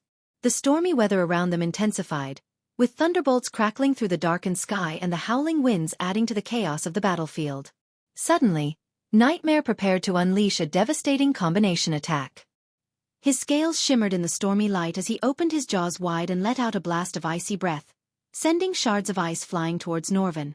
Despite Norvin's best efforts to dodge the attack, some of the shards grazed his fur, leaving small cuts on his body. Infuriated by the attack, Norvin roared and charged towards Nightmare, his massive fists raised high. Nightmare met his attack head-on, clashing his own fists against Norvin's. The ground shook violently as their blows connected, sending shockwaves throughout the barren landscape. As the battle continued, the environment around them began to change. The icy breath unleashed by Nightmare had caused the ground around them to freeze over, making it more difficult for Norvin to maintain his footing. Meanwhile, the fiery breath he had mixed with it caused pockets of flames to erupt, creating obstacles and hazards in the already treacherous terrain. As the clash between Nightmare and Norvin intensified, the surrounding dragons could feel the energy emanating from the two powerful beings. One by one, they began to retreat from the area, not daring to interfere with the fierce battle. Meanwhile, in the distance, two figures hovered in the air, their eyes fixed on the ongoing fight. The woman was strikingly beautiful, with fiery red hair that seemed to glow in the stormy sky. Her gaze was unwavering, focused entirely on the battle unfolding before her. Beside her, a ghostly figure floated, bearing a striking resemblance to the fallen warrior Andreas. Though his form was insubstantial, the determination in his eyes was clear. It was none other than Salisi, ruler of Nagaland, and the other soul piece of Andreas. Together, they had orchestrated the arrival of the Dark Lord's dragon and the ensuing battle, hoping to settle the score once and for all. As they watched the two familiars clash, Sales's heart raced with anticipation. She had long awaited the chance to strike at the Dark Lord and put an end to his reign of terror. Since both the Dark Lord, the god of darkness, and Noah, the god of light, avoided direct confrontation with each other, Salisi knew she and the other piece of Andreas had to instigate their battle somehow. They plotted to pit Nightmare, the Dark Lord's familiar, against Norvin, Noah's familiar. No matter which familiar died in the hands of the other, it would instigate the battle between their respective gods. At the very least, one would weaken the other's army. "I'd say take out the Dark Lord's familiar," said the other piece of Andreas. Selisi paused for a long moment, contemplating Andreas' words. She knew it was a risky move, but it might be their only chance to rile up the Dark Lord enough to make him make a move against the God of Light. They hoped Noah would defeat the Dark Lord and prevent him from plunging the world into darkness. Selisi knew that Noah, the God of Light, wouldn't be able to permanently kill the Dark Lord without the god-killing arrows. However, if Noah managed to defeat the Dark Lord, it could buy them some valuable time to grow even stronger. The war between light and darkness had been raging on for centuries, and Selisi knew that every little victory counted. As she watched the battle between Nightmare and Norvin from afar, her mind raced with the possibilities of what could happen if the Dark Lord fell. Would the other gods finally come to this world, or would they continue to watch from the sidelines? She knew that the fate of their world rested on the outcome of this battle. Meanwhile, the battle between Nightmare and Norvin continued to rage on.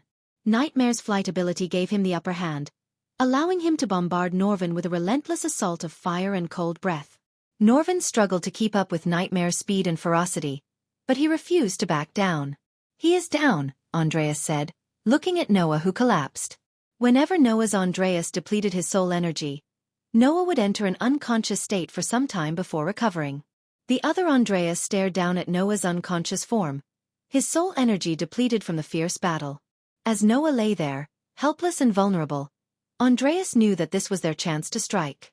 With a sly grin, he turned to Selisi and whispered, "He's down. Now's our chance to make our move." Selisi nodded in agreement, knowing that they couldn't afford to waste a single moment. They had to act fast if they wanted to defeat the Dark Lord and his armies. Norvin was on his last breaths, his wounds and scorched skin causing him to falter. Nightmare, on the other hand, had the upper hand in the battle, and he knew it. He flew straight at Norvin and pinned his arms to the ground, preparing to deliver the final blow. Despite being at a lower cultivation stage, Nightmare's battle training with Gaia had paid off, and he was a formidable opponent. Norvin braced himself for the worst. But just as Nightmare was about to rip Norvin's head off, a sudden bright flash of light lit up the area, blinding the two familiars for a moment. Norvin and Nightmare both closed their eyes, caught off guard by the sudden burst of light. As Norvin struggled under Nightmare's clutches, he suddenly heard a sharp metallic noise that pierced through the chaos of the battlefield. It was followed by a growl that turned into a deafening roar. Then, a hot liquid oozed onto his face, and he felt Nightmare's grip loosen. He quickly closed his eyes, anticipating the worst. When he finally opened them again, he saw Noah standing on his chest, wielding his sword. The sword was plunged straight into Nightmare's heart, and the dark energy that emanated from the dragons slowly dissipated.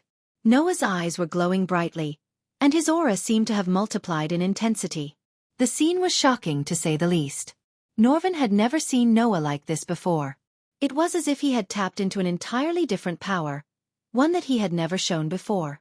The sheer force of the energy emanating from Noah was overwhelming, and it seemed to be consuming him from the inside out. Norvin stared at Noah in shock, wondering what had happened. Had Noah unlocked a new level of power, or was it something else entirely? He couldn't tell, but he knew that something significant had just occurred. "What have you done?" Norvin growled. As the blinding light from Noah's sword pierced through Nightmare's body, Norvin's heart sank. He couldn't believe what he was seeing. Noah, the god of light, breaking his own rule by taking a life. Norvin growled in anger, his eyes fixed on Noah's glowing ones.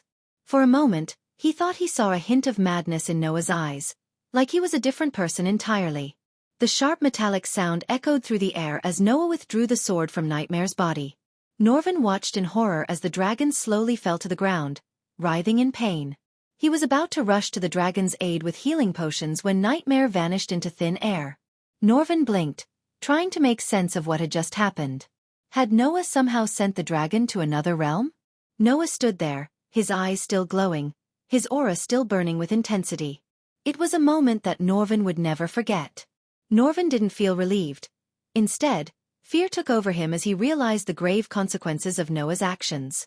If the Dark Lord learned that his beloved familiar, Nightmare, was killed by Noah's hand, he would stop at nothing to seek revenge. Norvan knew that the Dark Lord would not rest until he avenged his familiar's death. Noah's eyes blazed with an otherworldly light, making Norvan wonder if this was truly Noah before him or someone else in Noah's form. Norvan's heart was pounding in his chest as he realized the full extent of what had just happened.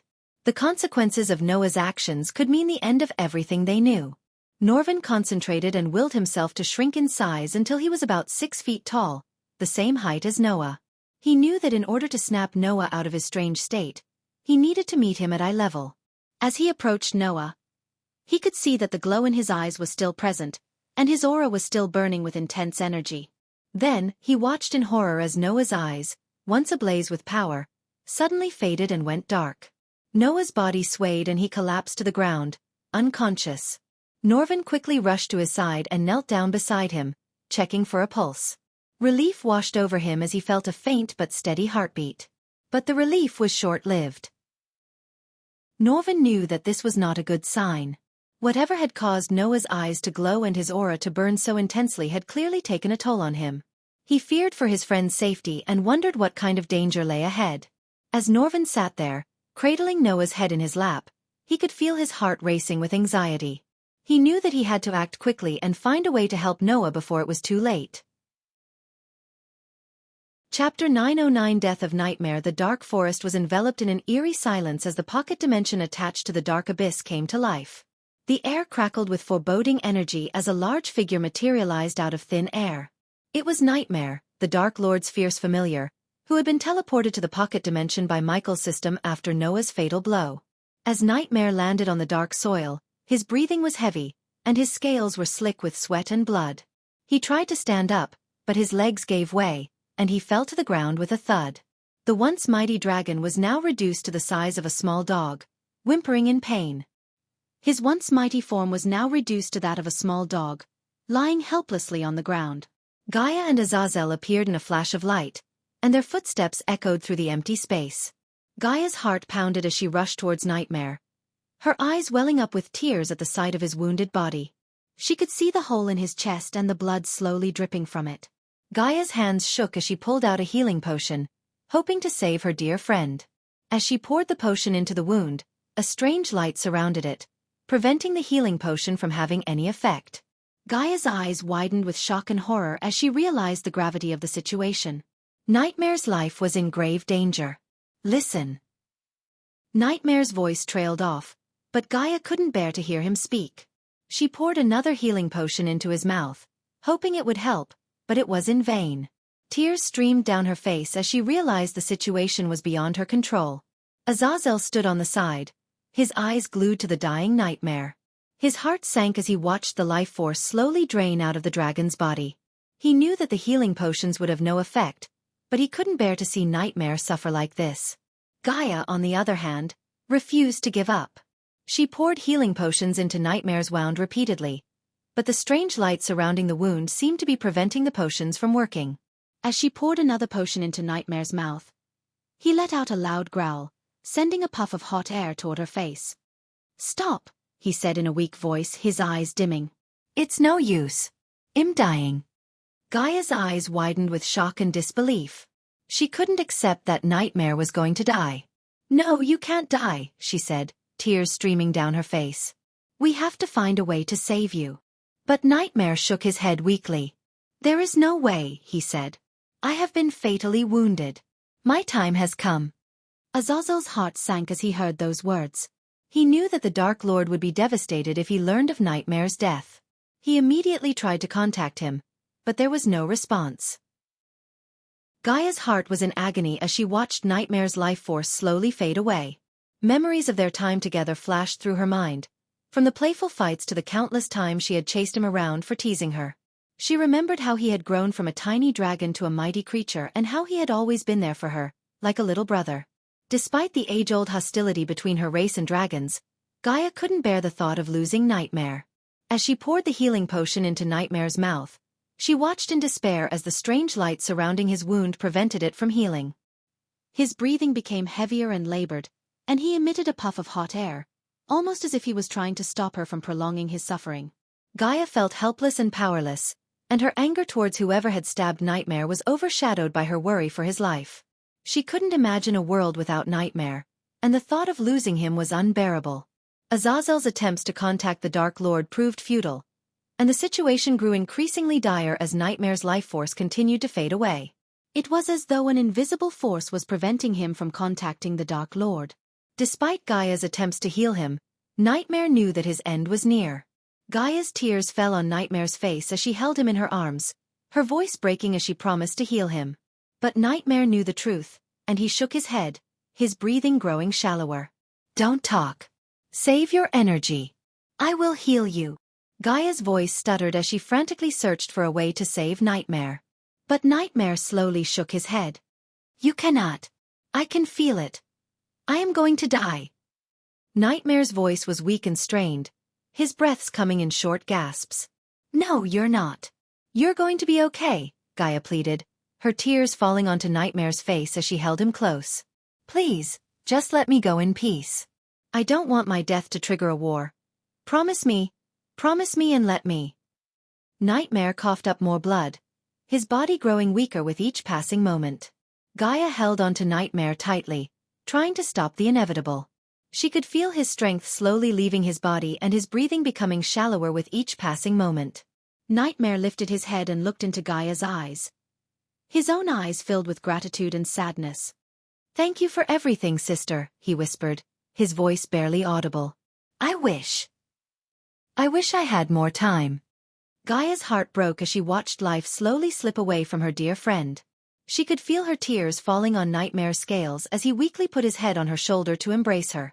"Please, let me go. In peace," he murmured, his breaths becoming more labored. "This is my dying wish." Gaia nodded, unable to speak as she held on to Nightmare. She knew that she had to let him go, but the pain of losing him was too much to bear. She whispered her own words of gratitude and love to him as he took his final breath, and she felt his body go limp in her arms. Gaia stood there in disbelief, holding Nightmare's lifeless body in her arms. She couldn't comprehend that her beloved dragon, her little brother, was gone forever. All the memories of their adventures together flashed before her eyes, making her feel like she had lost a part of herself. Her heart was heavy with grief, and she couldn't bear the pain of losing someone she loved so dearly. The world around her seemed to have stopped moving, and everything was eerily quiet. Even Azazel, who was usually composed and unaffected by emotions, shed a tear for Nightmare. He knew how much the dragon meant to Gaia and how devastated she must be feeling right now. Gaia finally broke her silence, her voice sounding hollow and devoid of any emotions. "Where is he?" she asked, referring to the Dark Lord. "I cannot reach him, my lady," Azazel spoke cautiously, not wanting to add to her pain. Without another word, Gaia stood up, still holding Nightmare's body in her arms, and disappeared from the pocket dimension. Azazel was left behind, feeling helpless and powerless to comfort her. As Azazel stood in the pocket dimension, he couldn't shake the feeling that there was someone else there with him. A shiver ran down his spine as he scanned the area, but there was no one in sight. Suddenly, he heard a voice, one that he recognized all too well. "It had to happen," the Dark Lord's voice echoed through the space, but there was no physical form to accompany it. Azazel's heart skipped a beat, and he couldn't believe what he was hearing. For a moment, he thought he just imagined things, the sadness of Nightmare's death playing tricks on his mind. But deep down, he knew that something was amiss. 2 days had passed since Nightmare's demise, and the atmosphere in the castle was heavy with grief and sorrow. The Dark Queen had locked herself in her chambers, and no one had seen or heard from her since the day of Nightmare's death. Azazel, the demon butler, had taken charge of cleaning up the chaos Vidora had left behind in their path of destruction. The three-headed Hydra had gone on a rampage upon hearing the news of Nightmare's death, causing mass destruction and chaos throughout the castle. Azazel had never seen Vidora agree on something so quickly before, and their combined anger was a force to be reckoned with. In an attempt to subdue the raging Hydra, Azazel and his vampire death squad put their lives on the line.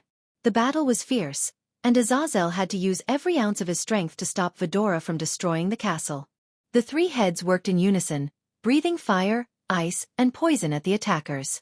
Azazel's body was covered in burns and cuts, but he refused to give up. His determination to bring Vidora under control kept him going. Finally, Azazel managed to inject Vidora with a paralyzing poison, causing them to collapse to the ground. The demon butler breathed a sigh of relief as he caged Vidora in the same cage Alicia had attempted to use to capture the Dark Lord. Despite his victory, Azazel knew that the battle was far from over.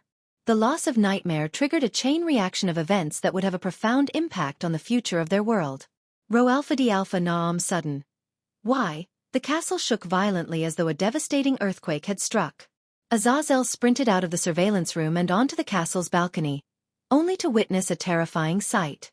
The dark clouds in the sky were as black as midnight, and an overwhelming surge of energy fluctuations was causing the sky to crackle with lightning. The ocean below the floating mountain had become so turbulent that towering waves crashed against the mountain's edges. To make matters worse, several colossal tornadoes were swirling across the sky, ready to tear apart anything in their path. Ignoring the danger, Azazel flew up to the top of the Sword Hilt Mountain, where the Dark Lord used to meditate. There, he saw Gaia encased in a brilliant golden energy dome. The heavenly tribulation had begun, and Gaia was attempting to step into the immortal stage. Azazel could only watch as Gaia triggered her heavenly tribulation. The thunder roared so loudly that it felt like the very mountain would crumble to the ground. The lightning strikes were so intense that they illuminated the entire sky, casting an eerie glow over the landscape. Meanwhile, the tornadoes continued their onslaught, destroying everything in their path. The dwarves who were busy constructing the castle dropped their hammers and other tools and ran as fast as they could inside the castle. They shouted and panicked, pushing and shoving each other to get inside the castle, seeking shelter from the raging storm. Some of them stumbled and fell on the ground, but they quickly got up and continued to run towards the castle. At the same time, the vampires who were patrolling the floating mountains saw the black clouds and the violent energy fluctuations in the air. They immediately landed on the ground and ran towards the castle, moving as fast as they could. Their eyes widened with fear as they saw the towering waves and the tornadoes approaching the mountain. They could hear the deafening sound of the wind and the waves crashing onto the mountain, making it shake violently. The vampires didn't waste any time and flew towards the castle, joining the dwarves who had already sought shelter. They too pushed and shoved their way inside, their hearts racing with fear as they heard the storm's fury outside. Once they were all inside the castle, they waited anxiously for the storm to pass, hoping that they would be safe from harm. As the world trembled under the wrath of the heavenly tribulation, Azazel rushed back to the surveillance room with a determined look on his face. He knew this was a critical moment and had to act fast. Summoning all the powerful subordinates in the Vampire Death Squad, he ordered them to gather at the dark ocean. The ground shook violently, and the castle's walls creaked and groaned under the immense pressure of the raging winds. Azazel could feel the hairs on his arms stand on end as he braced himself against the howling wind. But he couldn't afford to waste any time. The Dark Queen was going through her heavenly tribulations and would be at her weakest. Azazel knew that he had to act quickly and decisively to ensure her safety. He cursed under his breath, knowing they could have been better prepared if only the Dark Queen had informed him earlier. But now, there was no time for regrets. They had already lost Nightmare, and he wouldn't let anything happen to the Dark Queen. Chapter 9-10, 5 days before Nightmare's death. Michael sat with an air of quiet confidence at a wooden table in the dimly lit tavern. His eyes flickered around the room, scanning the faces of the other patrons with a sense of unease. The atmosphere was thick with tension, punctuated by the occasional clink of glasses and murmurs of hushed conversations. As he waited for Mutrad's arrival, Michael's mind was consumed by the danger that lurked around every corner. He had already shed blood to obtain the information they needed, and he knew that there were those who would stop at nothing to prevent him from completing his mission. But Michael wasn't worried. He remained calm and patient, knowing that panic and fear would only lead to mistakes. Instead, he sat quietly, his senses on high alert, waiting for Mutrad to arrive and deliver the next piece of the puzzle. The door creaked open, and Mutrad stepped into the dimly lit tavern, his eyes scanning the room nervously. His steps were hesitant as he approached Michael, the weight of the information he carried heavy on his shoulders. It's true. The House of Gladrath took the artifacts, and they are challenging both House Halrid and House Big Mag for trial by combat, he said, his voice trembling slightly. Michael's eyes narrowed, a steely determination settling in his gaze. He knew that their mission had become even more dangerous and urgent. The fate of the entire Arctic Hall now rested on their success in retrieving the stolen artifact. So House Gladrath had a hand in Harry's disappearance, Michael said calmly, his voice belying the intense anger burning within him. Mutrad saw the thick killing intent in his eyes and knew that the Dark Lord was not to be trifled with. The tavern was silent, with the occasional clink of glasses and murmurs of conversation. The tension in the air was palpable, and it felt as though the entire world was waiting for Michael's next move. Mutrad looked uneasy and opened and closed his mouth as though he had to say something but couldn't find the courage to speak those words. When I wipe Gladwrath off the map, you can find your scepter without going through this trial by combat, Michael calmly said. Mutrad wasn't shocked by his words as he expected Michael to react this way. Hence, he came prepared to sway the Dark Lord from wreaking havoc. Just hear me out first. I know it's highly likely House Gladwrath took the spirit child and used his blood to steal our artifacts. But if you attack them now, the entire Sea Realm will wage war against you and won't stop until one of you is wiped out. Do you really want another enemy? You already have enough of them to deal with, said Mutrad, trying to change the Dark Lord's mind. To be honest, it was surprising for Mutrad to see the Dark Lord be calm and talk to him instead of destroying House Gladwrath. I assume you have a plan to rescue the spirit child with minimal damage to your world, said Michael, and Mutrad nodded. There is a rule that allows one to fight for more than one house. So if you help us win the trial by combat against House Gladwrath, I will pursue the head of House Big Mag to use their artifact's ability to locate the spirit child, said Mutrad, hoping the Dark Lord would agree to his plan. The air around Mutrad grew heavy with palpable tension as he spoke. He could feel the weight of Michael's gaze on him like a physical force, and he struggled to maintain his composure. Why didn't you say anything about the Big Mag family's artifact before? Michael's voice was cold, his eyes narrowing as he leaned forward. Mutrad swallowed hard, trying to steady his nerves. I didn't know until today, he replied, his voice barely above a whisper. Michael's intense gaze lingered on Mutrad, searching for any signs of deceit. When he found none, he leaned back in his chair, but the tension in the room remained thick. Explain your plan, he said, his voice low and measured. Mutrad took a deep breath, gathering his thoughts. Attacking House Gladwrath directly will only put the spirit child in danger. But if we follow my plan, we can rescue the child without risking their life. Michael considered Mutrad's words carefully. He knew that direct action would be risky, but he didn't want to waste more time. The fate of the spirit child hung in the balance, and every passing moment increased the risk of harm. After a moment of silence, Michael spoke. What's the plan? Michael's eyes narrowed as he leaned forward, intrigued by the complexity of the trial by combat. Go on, he urged, his voice low and measured. Mutrad hesitated for a moment before continuing. The challenger is the one who stole the artifact, and they can choose up to 20 warriors. The challenged party is the one who lost the artifact and can only choose one warrior. The two parties will fight in a sacred land where the challenger's artifact is kept. To win the trial, the warrior chosen by the challenged party has to take the challenger's artifact through the 20 warriors and the guardian. It is an almost impossible task, but it's the only way to win the trial. Michael's mind raced as he absorbed the information. 20 warriors and a guardian? This trial was far more challenging than he initially thought. He could feel the weight of responsibility on his shoulders as he realized that Mutrad's family's fate rested on his success in this trial. So you need me to be your chosen one, Michael said, his voice heavy with understanding. Mutrad's eyes were filled with desperation as he pleaded with Michael. I understand that it's a lot to ask, but my family's future rests on this trial. We can't afford to lose. Michael's eyes narrowed as he absorbed the gravity of the situation. 20 warriors and a guardian? This trial is more perilous than I could have imagined, he said, his voice low and intense. Mutrad's face was etched with anxiety. That's why I need your help, Dark Lord. I cannot face them alone.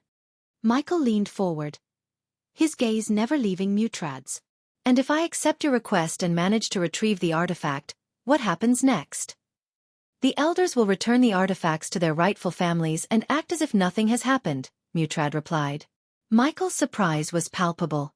That's all. Mutrad nodded, but there was a tense silence before he continued. Losing the artifact is viewed as the ultimate sign of weakness. If the chosen one fails to retrieve the artifact, the family who lost it will be exiled from the Arctic Hall forever. The victor would keep the artifacts and have the power to give the artifacts to whoever they want and form 2 new families under their rule. If the stakes weren't high, I wouldn't have asked for your help, Dark Lord. Mutrad's body language spoke volumes about his desperation. He fidgeted in his seat, his eyes darting around the dimly lit tavern, and nervously bit his lower lip. Sweat glistened on his forehead, despite the chilly atmosphere of the place. He hesitated before speaking, his voice shaking slightly as he explained the gravity of the situation. Mutrad knew that the stakes were high and that his family's future hung in the balance. The weight of responsibility weighed heavily on him, and he knew he couldn't handle it alone. It was clear from his demeanor that he needed the Dark Lord's help and was willing to do whatever it takes to succeed. What if the House of Big Mag doesn't want to use their artifact to find the spirit child? Michael asked, his eyes piercing into Mutrad's. And what if they don't want me to be their chosen one? I am the big bad Dark Lord, after all. What makes you think your family and the Big Mag family would be willing to bet their fates on my shoulders? Michael snickered, his tone laced with skepticism. Mutrad's desperation was palpable, his eyes pleading with Michael. We don't have any other options. You're our last hope, the only one who can save our family's future. Michael leaned forward, his eyes burning with a fierce intensity. And what made you choose the big bad Dark Lord instead of one of your strongest warriors? Because you're the Dark Lord, Mutrad replied, his voice shaking with fear. You have the power to destroy us all. But you also have the power to save us. Please, help us. Michael leaned back on his chair, his expression unreadable. The weight of Mutrad's words hung heavily in the air, and Michael knew that he had a difficult decision to make. The fate of two families rested on his shoulders, and the trial by combat was far more dangerous than he had imagined. But Michael was the Dark Lord, and he knew that sometimes to gain power, one must take risks. Michael leaned forward, his gaze fixed on Mutrad, his eyes blazing with intensity. You're asking me to put my life on the line for your family's fate. Do you understand what that means? It means I'm risking everything, and for what? A promise that you might not even keep? Mutrad shifted uncomfortably, his eyes darting around the dimly lit tavern. I know what I'm asking, Dark Lord. But I'm desperate. I have no other options. Michael's jaw tightened as he weighed his options. He knew there would be no turning back if he agreed to help Mutrad. But the thought of the spirit child in danger stirred something in him, a sense of duty that he couldn't ignore. One way or another, I can find the spirit child, Michael said, his voice low and serious. But I need to know that I can trust you.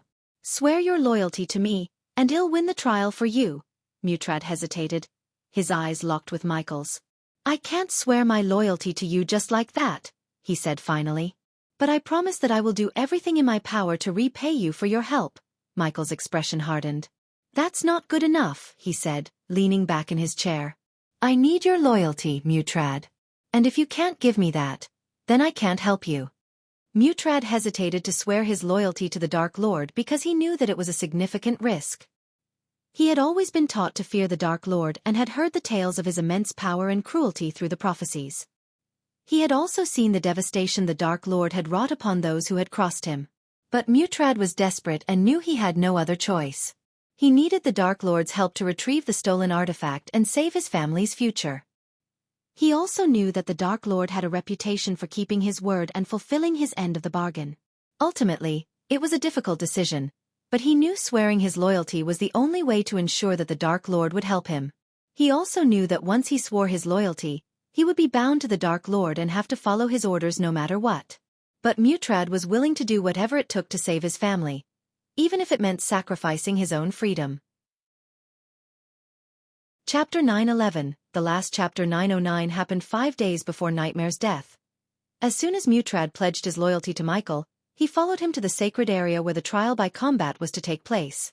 They journeyed through treacherous terrain, the path leading them farther and farther away from the Arctic Hall Empire. The murky depths of the ocean surrounded them, and Michael could feel the weight of the water pressing against his skin. The only light came from glowing fish darting in and out of sight. It was an eerie and unsettling journey, but Michael was determined to see it through. When Michael followed Mutrad into the unknown depths of the ocean, the darkness enveloped him like a heavy cloak, making his heart race with anticipation. With each step he took, the pressure increased, and the temperature dropped, signaling that they were venturing into an uncharted territory that was forbidden to outsiders. After what seemed like an eternity, they finally arrived at a majestic palace glistening in the darkness like a beacon of hope. Its towering walls and grand arches were unlike anything Michael had ever seen, and he couldn't help but feel awestruck by its sheer grandeur. But there was no time for admiration, for the area was heavily guarded by earthens and wraiths, clad in full armor, ready to strike down any intruders without mercy. Their sharp eyes scanned every inch of the area, making it clear that they would not hesitate to attack if provoked. While Michael followed Mutrad through the murky depths of the ocean, he felt a sense of awe wash over him. The palace that came into view was unlike anything he had ever seen. The structure was made entirely of coral and glimmered with an ethereal beauty under the water's light. It was a grand palace with multiple levels and grand pillars that supported a massive dome-like roof that allowed the light from the dome to filter in, casting a warm glow over the palace. The palace's entrance was guarded by earthens and wraiths, each standing at attention in full armor, their eyes alert and focused. Michael could feel their unwavering loyalty to their cause, and he couldn't help but admire their dedication. As they approached the palace's entrance, a grand door made of mother-of-pearl opened, revealing the grandeur of the interior. The floors were made of marble, and the walls were adorned with intricate carvings that glowed softly in the light. The guards stationed at the entrance of the palace didn't bother asking questions as they recognized Mutrad and knew why they were there. Michael's identity as the Dark Lord remained hidden from them, but they granted them passage with a simple gesture. Their armor gleamed in the soft light, and their weapons were at the ready, a constant reminder of the danger lurking within the palace's walls. Michael followed Mutrad through the grand entrance, and he couldn't help but feel a sense of anticipation as he stepped inside.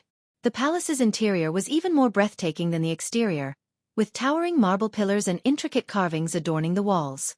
The marble floors gleamed underfoot, reflecting the warm glow of the dome's rays that filtered in. As Michael and Mutrad continued through the palace, they entered a vast hall that stretched out before them. The hall was deserted, and the only sound was the soft gurgle of water flowing through an unseen passage. At the end of the hall, a raised platform held several thrones, their ornate designs hinting at the power of the individuals who would sit upon them. Behind the thrones, a massive glass door opened onto the ocean floor, revealing the murky depths that lay beyond. Michael couldn't help but feel a sense of unease as he gazed out into the dark abyss, wondering what lay hidden in its depths. "The elders will be here soon," said Mutrad. Michael nodded and walked around the hall to familiarize himself with the palace. A while later, Michael sensed the space around him distort. When he turned around, he saw a tall man with a sharp jawline and piercing blue eyes. His posture is rigid, and his expression is often inscrutable, betraying little emotion. He wore luxurious robes embroidered with intricate designs and radiated a powerful aura, making it clear that he was the leader of the group behind them. "My lord," when Valen arrived, Mutrad dropped to one knee and greeted him with full respect. But Valen's gaze was fixed on Michael, and there was an unmistakable flicker of fear and uncertainty in his eyes. It was clear to Michael that Valen had only agreed to seek his help because he had no other choice. Michael couldn't help but find the situation somewhat ironic. He found it amusing that when people were in a state of helplessness, they were willing to overlook any prophecies or beliefs and turn to the Dark Lord himself for aid. But now that Valen was standing before him, he seemed no longer sure what to believe. Valen, a man with sharp features and piercing blue eyes, seemed to be sizing Michael up as he approached. Michael, who had seen his fair share of rulers and leaders, was not intimidated by Valen's presence. However, he was acutely aware of the fear that Valen was struggling to conceal. The tension in the room was palpable, and Michael could sense the unease that lingered in the air. He knew that Valen's fear was not unfounded, as the situation they faced was a grave one. The Dark Lord's power and influence were vast, and his wrath could be unleashed at any moment. "It's quite ironic, don't you think?" Michael said with a chuckle, his eyes fixed on Valen. "You sent your servant Mutrad to capture me, all because of some prophecy that portrayed me as the evil Dark Lord. And now, here you are, overlooking that very same prophecy and asking for my help." Valen shifted uncomfortably, his eyes flickering with a mix of fear and uncertainty. He knew he had no choice but to seek Michael's help, but the thought of relying on the one prophesied to bring destruction to their world was unnerving. "I had no other choice," Valen replied, his voice laced with apprehension. "The situation is dire, and we need all the help we can get." Michael's gaze hardened, his expression turning serious. "I understand the gravity of the situation, but let me make one thing clear. I am not doing this for you or for anyone. I am doing this because House Big Mag has something that could help me find someone, said Michael. Valen and his family were uneasy about asking for the Dark Lord's help but were desperate to find their lost artifact. They had exhausted all other options and had nowhere else to turn. The Dark Lord's power was well known, and his reputation as an evil and ruthless being preceded him. But Valen knew he had to put aside his fears and seek the one who could help them. It was in this state of desperation that they turned to the one person they had sworn to never ask for help, the Dark Lord himself. Valen and his family had always viewed the Dark Lord with a mixture of fear and revulsion. His reputation as a ruthless and powerful ruler had made him a figure to be feared and avoided at all costs. But at that moment, it was either asking for the Dark Lord's help or being exiled from the Arctic Hall forever. When Michael was confronting the members of Hal Rid, the space around him suddenly seemed to warp and distort, and a vortex appeared in the center of the room. Several figures stepped out of the portal, their imposing presence filling the room. At the group's forefront was a man towering over 7 feet, with muscles bulging beneath his loose golden robes. His head was completely bald, and his face was devoid of any hair. Each of his companions was similarly bald, tall, and intimidating. As they entered the room, their footsteps echoed loudly on the floor, sending chills down the spines of those present. Michael immediately recognized them as members of House Big Mag, and it was clear why they had earned their name. The leader of House Big Mag, a man known as Gormak, stepped forward with an air of confidence and authority. His eyes roamed over the assembled group, sizing them up with a quick, practiced glance. The air grew thick with tension, and each member felt a chill run down their spine as they gazed upon the Dark Lord. His very presence seemed to fill the room, and his piercing gaze made them feel as though he could see straight through their souls. But after the members of House Big Mag stepped through the portal, the atmosphere grew even tenser. These were not men to be trifled with. Towering over 7 feet tall and covered in golden robes, they exuded a sense of raw power and strength that made the members of House Rid feel small and insignificant in comparison. The room fell silent as the members of House Big Mag approached, their bald heads shining in the dim light of the tavern. Even Mutrad, who had been so confident before, looked nervous as he faced these intimidating figures. The silence in the room was palpable, broken only by Michael's voice. "Did you address my terms to them?" he asked Mutrad, his voice laced with an underlying threat. Mutrad swallowed hard, his eyes dotting nervously around the room. He knew that this was a dangerous situation and that the fate of both families rested on Michael's shoulders. "Yes," he replied finally, his voice barely above a whisper. "They agreed to help, but only if we help them first."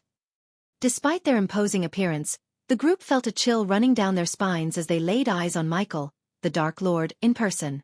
His aura was suffocating, his eyes piercing through them like a sharp blade. The members of House Big Mag looked at him with a mix of fear and uncertainty, realizing the magnitude of the situation they were in. Mutrad nodded, his eyes darting nervously between Michael and the members of House Big Mag. He knew that the situation was delicate, and he had to tread carefully if he wanted to achieve his goal. Michael had agreed to help both families retrieve their stolen artifacts. In return, Mutrad had promised him that the artifact of House Big Mag could locate Harry, the spirit child. It was a pity that House Big Mag had also lost their artifact to House Gladrath, but the silver lining was that if they hadn't lost it, Mutrad would never have learned about its unique ability. The tension in the room was palpable as Michael and the members of House Big Mag stared each other down. The fate of the two families rested on the success of the trial, and the stakes couldn't be higher. "We expect nothing but success from you, Dark Lord. If you fail to retrieve the artifact, the consequences will be dire for everyone involved." Gormak's voice was deep and gruff, the perfect complement to his towering stature. Michael's gaze narrowed, a steely determination settling in his eyes. He knew that the stakes were high and that the fate of two families rested on his success in the trial by combat. But Michael was the Dark Lord, and he knew that helping them retrieve the artifacts was the safest route to save Harry. "I will retrieve the artifact," he said, his voice low and intense. "And when I do, you will use your artifact to locate the one I am looking for." Gormak's eyes flickered with a hint of concern. "And who is it that you are looking for, Dark Lord?" Michael's expression remained unreadable, but his eyes burned with a fierce intensity. "That is none of your concern," he replied, his voice low and dangerous. Valen stepped forward, his eyes fixed on Michael's. "And once you find the one you're looking for, we ask you to leave our world and never return," he said, his voice firm. Michael's gaze flickered over to Valen, considering his words carefully. He knew that he would have no reason to remain in the Arctic Hall once he found what he was looking for. But he also knew that leaving behind a trail of enemies was never a good idea. Michael's voice was low and controlled, but there was a hint of danger in his tone. "If it weren't for someone in your world taking someone I care about, I wouldn't have even set foot in your world," he said, his eyes narrowing as he spoke. The room fell silent as Michael's words hung heavily in the air. The members of House Big Mag and House Halrid exchanged nervous glances, realizing the gravity of the situation. "Let me make myself clear. If House Gladrath has taken more than just the artifact, and I have every reason to believe they have, they will face the consequences.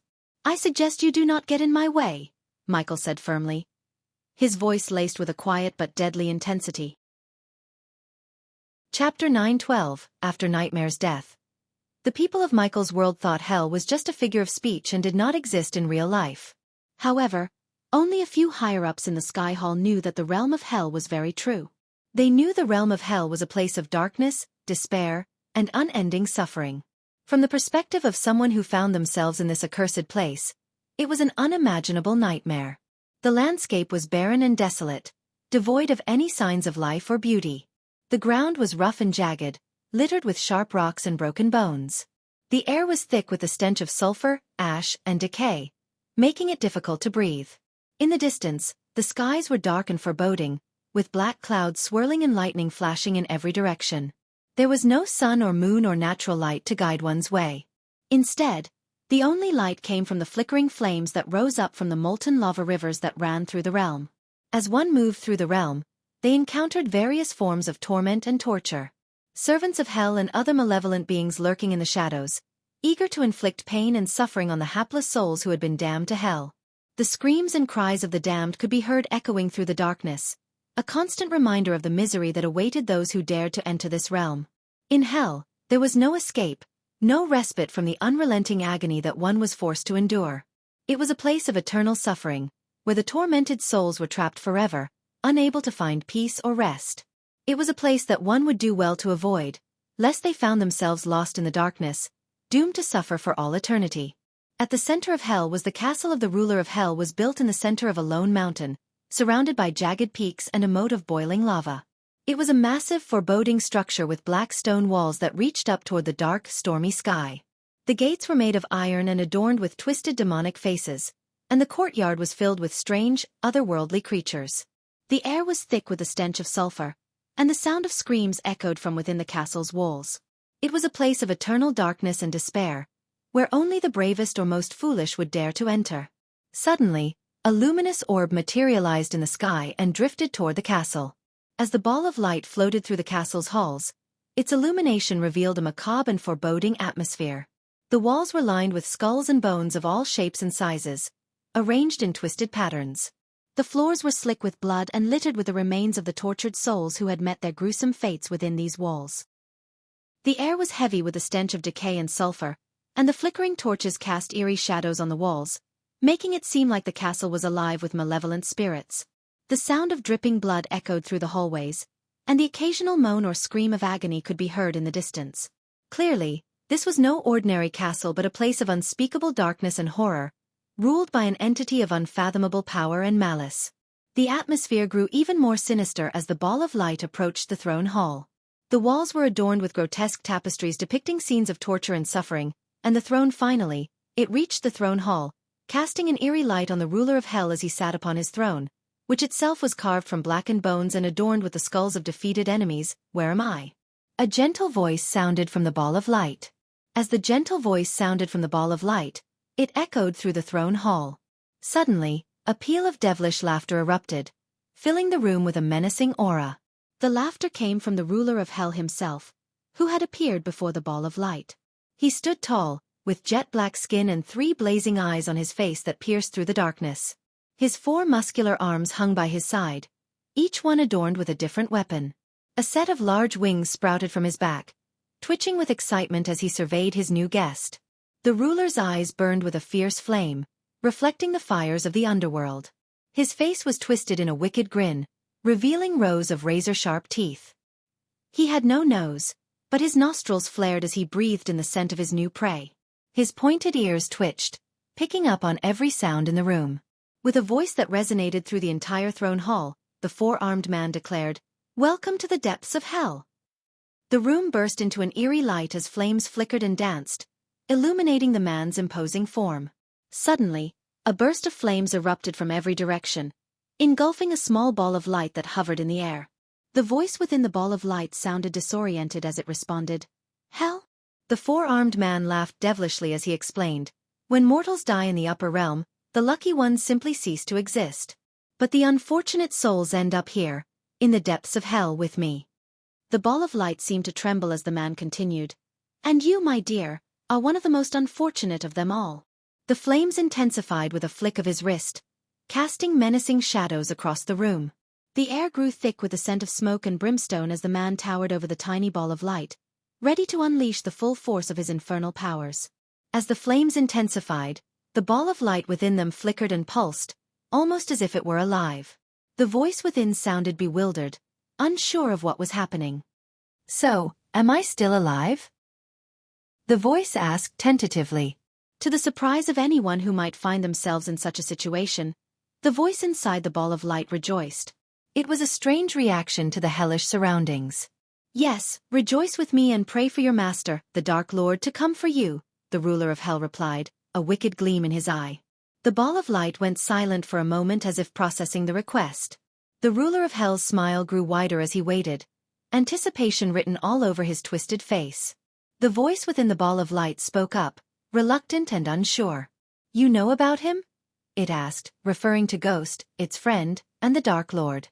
The ruler of hell snickered, his four arms flexing as he took a step closer to the flickering orb. "I know everything," he replied with a sinister chuckle.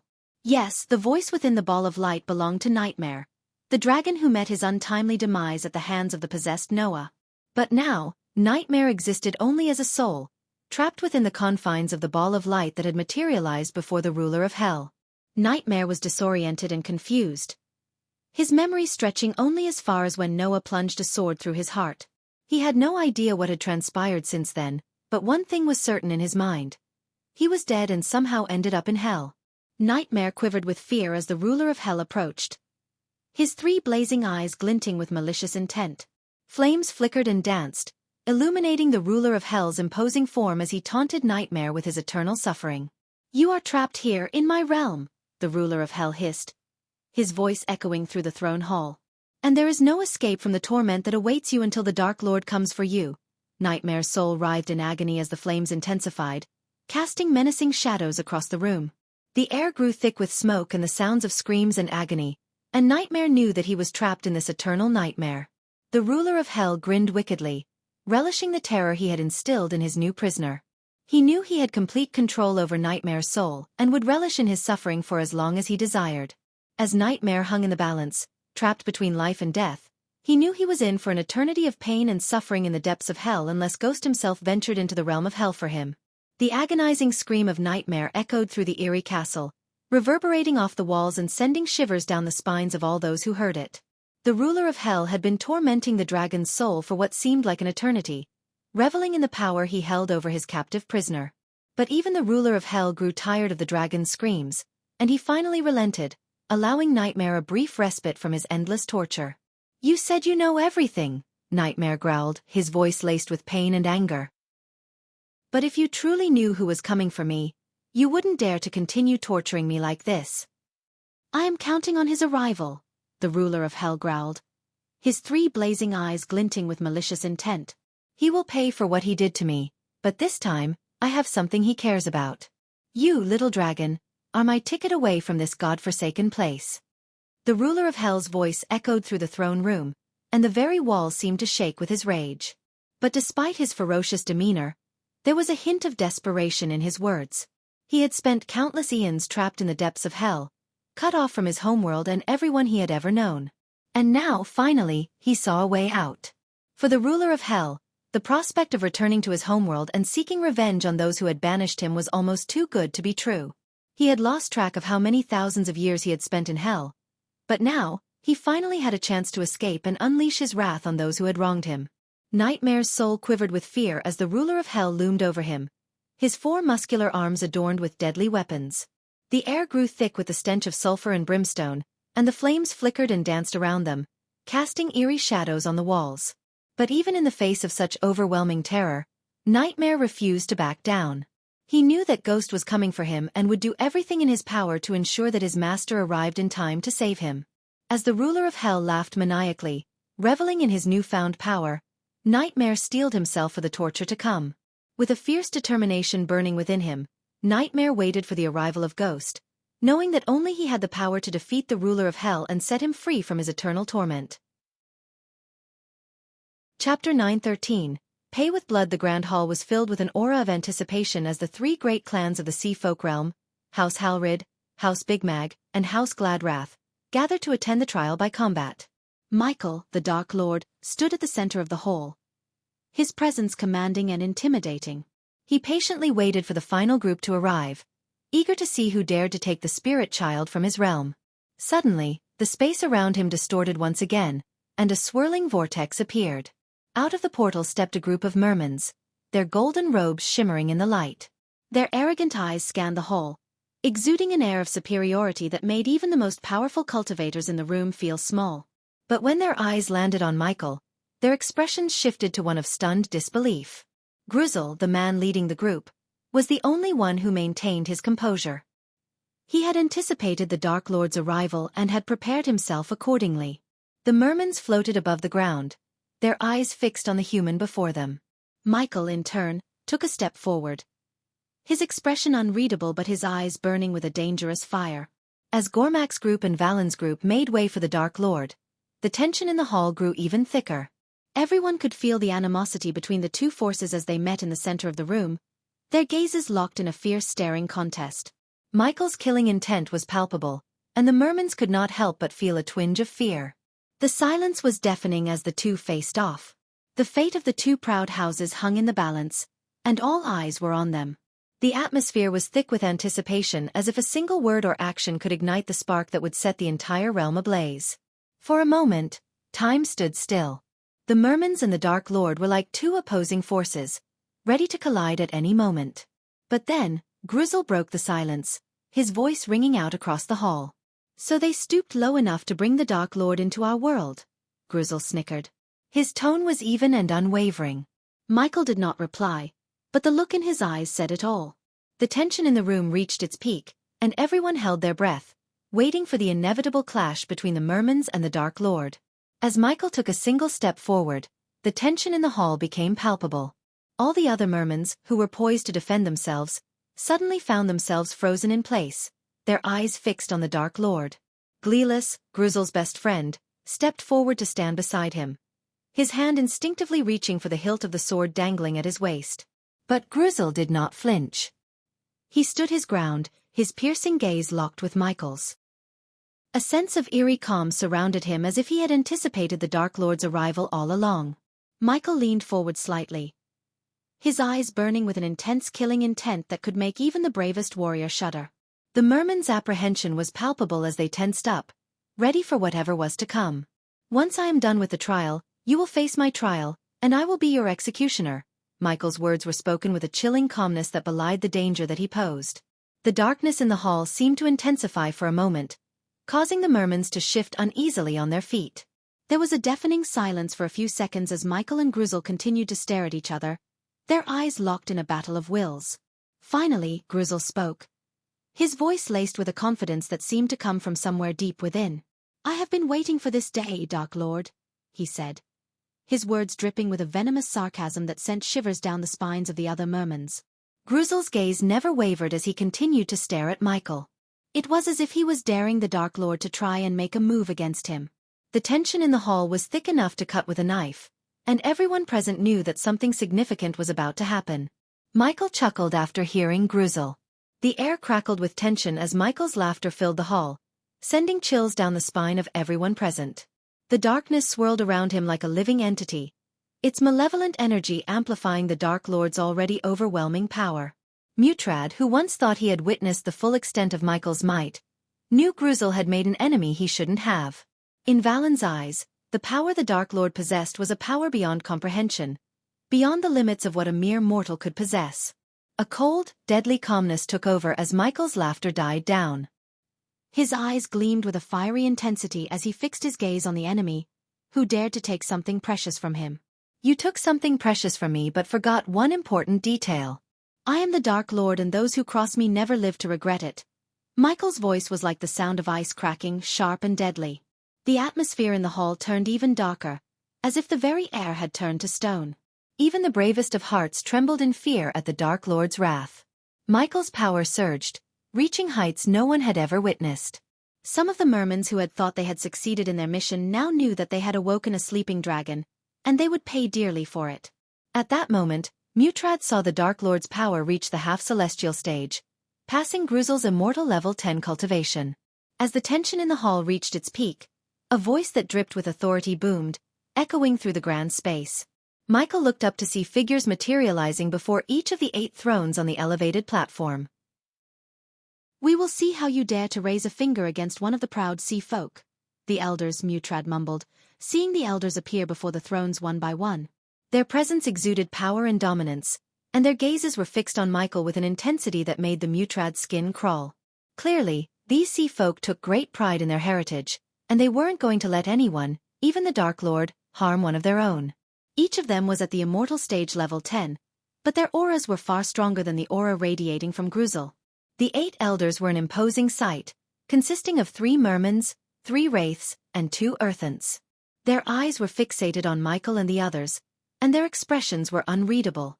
The members of House Big Mag and House Halrid turned their gazes toward the elders, their bodies tensing up in fear. Valen shivered at the thought of asking the Dark Lord's help and how the elders would react. Though they hadn't broken any rules or laws by asking the Dark Lord to represent them in the trial by combat, they feared the wrath of the elders and hoped they wouldn't receive any punishment. The tension in the hall was thick enough to cut with a knife as everyone waited for the elders' response. Michael took a calculated step back, his eyes fixed on the elevated platform where the 8 elders sat in their respective thrones. He was expecting a response from them, but what he didn't expect was their gazes turning towards Valen and Gormak, who had asked for the Dark Lord's help in the trial by combat. The elders knew that the duo had not violated any laws or rules, but their anger was evident as their eyes blazed with fury. They were ashamed that their own descendants had lost their precious artifacts and had to resort to seeking help from the feared Dark Lord. The tension in the hall was palpable, and Michael could feel it crackling in the air. The elders' anger was a living, breathing thing that threatened to engulf the entire room. Michael stood tall, unflinching in the face of their wrath, his eyes blazing with a power that surpassed anything the elders had ever seen before. It was a silent standoff, each side sizing up the other, the stakes high and the consequences of their actions potentially dire. For a moment, no one moved, and the only sound that could be heard was the beating of their hearts. Finally, one of the merman elders spoke up, his voice carrying the weight of centuries of tradition and power. The merman elder spoke with a voice dripping with disdain and disappointment. It is a shameful thing to witness 2 houses, who were tasked with protecting the artifacts for thousands of years, lose them under their watch. We will not entertain any excuses, no matter how one tries to spin it. Losing the artifacts is not just a mark of shame, it is a sign of weakness. The Wraith Elder's piercing gaze scanned the room before settling on Gormak and Mutrad. And on top of losing the artifacts your ancestors protected for centuries, you have the audacity to invite the Dark Lord into our world, despite knowing the prophecies and the stories of his atrocities, he said in a voice filled with disdain. Gruzel's eyes gleamed with a hidden sense of pleasure as he watched the elders verbally lash out at the leaders of his rival houses. He knew that Valen and Gormak had thought bringing in the Dark Lord was a smart move, but they were unaware of the elders' power to change the rules of the trial by combat. Gruzel relished in their downfall and waited to see what fate the elders would bestow upon them. One of the Wraith elders spoke with a kind yet stern voice. There are some actions that one should refrain from, even if they do not violate any laws or rules. Your decision to seek the Dark Lord's aid in this matter is ill-advised and could have dire consequences for our world. He paused for a moment and continued, We must hear your reasoning for this choice. Why did you seek the help of the Dark Lord instead of relying on the strongest warriors from your own houses? The elder gave Valen and Gormak an opportunity to explain themselves, showing a willingness to listen before making any judgments. Valen stepped forward and lifted his head to meet the elder's gazes. I will not make any excuses for the loss of our artifact, he began. But we did not anticipate that a powerful ritual would be conducted using the blood of a spirit child to break the array that protected our artifacts. Valen's words were like a sudden bolt of lightning that struck the elders, leaving them momentarily stunned. The merman elder's face was etched with a deep frown, his eyes narrow with suspicion. "What proof do you have to support this allegation, Gormak?" asked the elder, his voice laced with skepticism. Gormak stood tall and confident as he answered, "Once we retrieve our artifacts, I will use the artifact of House Big Mag. If someone had used the blood of a spirit child, our artifact would find the spirit child." The elders exchanged uncertain glances, their minds racing as they considered the implications of Gormak's statement. "But that doesn't explain why you felt the need to invite the Dark Lord to our world." Another elder, a wraith, spoke up. Before Gormak could answer, Michael stepped forward with a chilling declaration. "Because the spirit child was taken away from his home by one of your people." The room fell silent as the weight of Michael's words settled upon them. The tension in the air was palpable as the elders grappled with the severity of the situation. "What proof do you have for that claim?" the merman elder snarled, his eyes fixed on Michael, who stood with a calm expression. "Proof?" Michael's voice was low and dangerous, his eyes blazing with a fierce intensity. "I don't need proof. I will find the one who took the spirit child and make them pay with their blood and the blood of anyone who dared to stand with them. The water will turn red with their blood, and their screams will echo through history for eternity." Chapter 9:14. 20 million experience points. A sense of unease pervaded the hall as the elders contemplated the Dark Lord's chilling warning. They knew that they were no match for his power, and their limited options left them feeling vulnerable and exposed.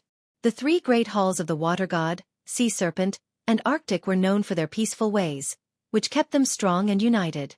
They despised war and conflict, knowing that any disturbance in their realm would have far-reaching consequences.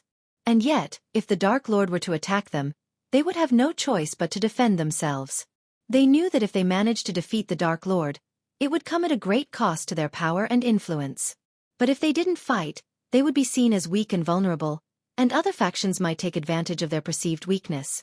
The elders exchanged uneasy glances, each silently acknowledging the gravity of the situation. They were treading on dangerous ground, and the outcome was uncertain. Yet, they had no choice but to stand up to the Dark Lord and defend their honor and their people.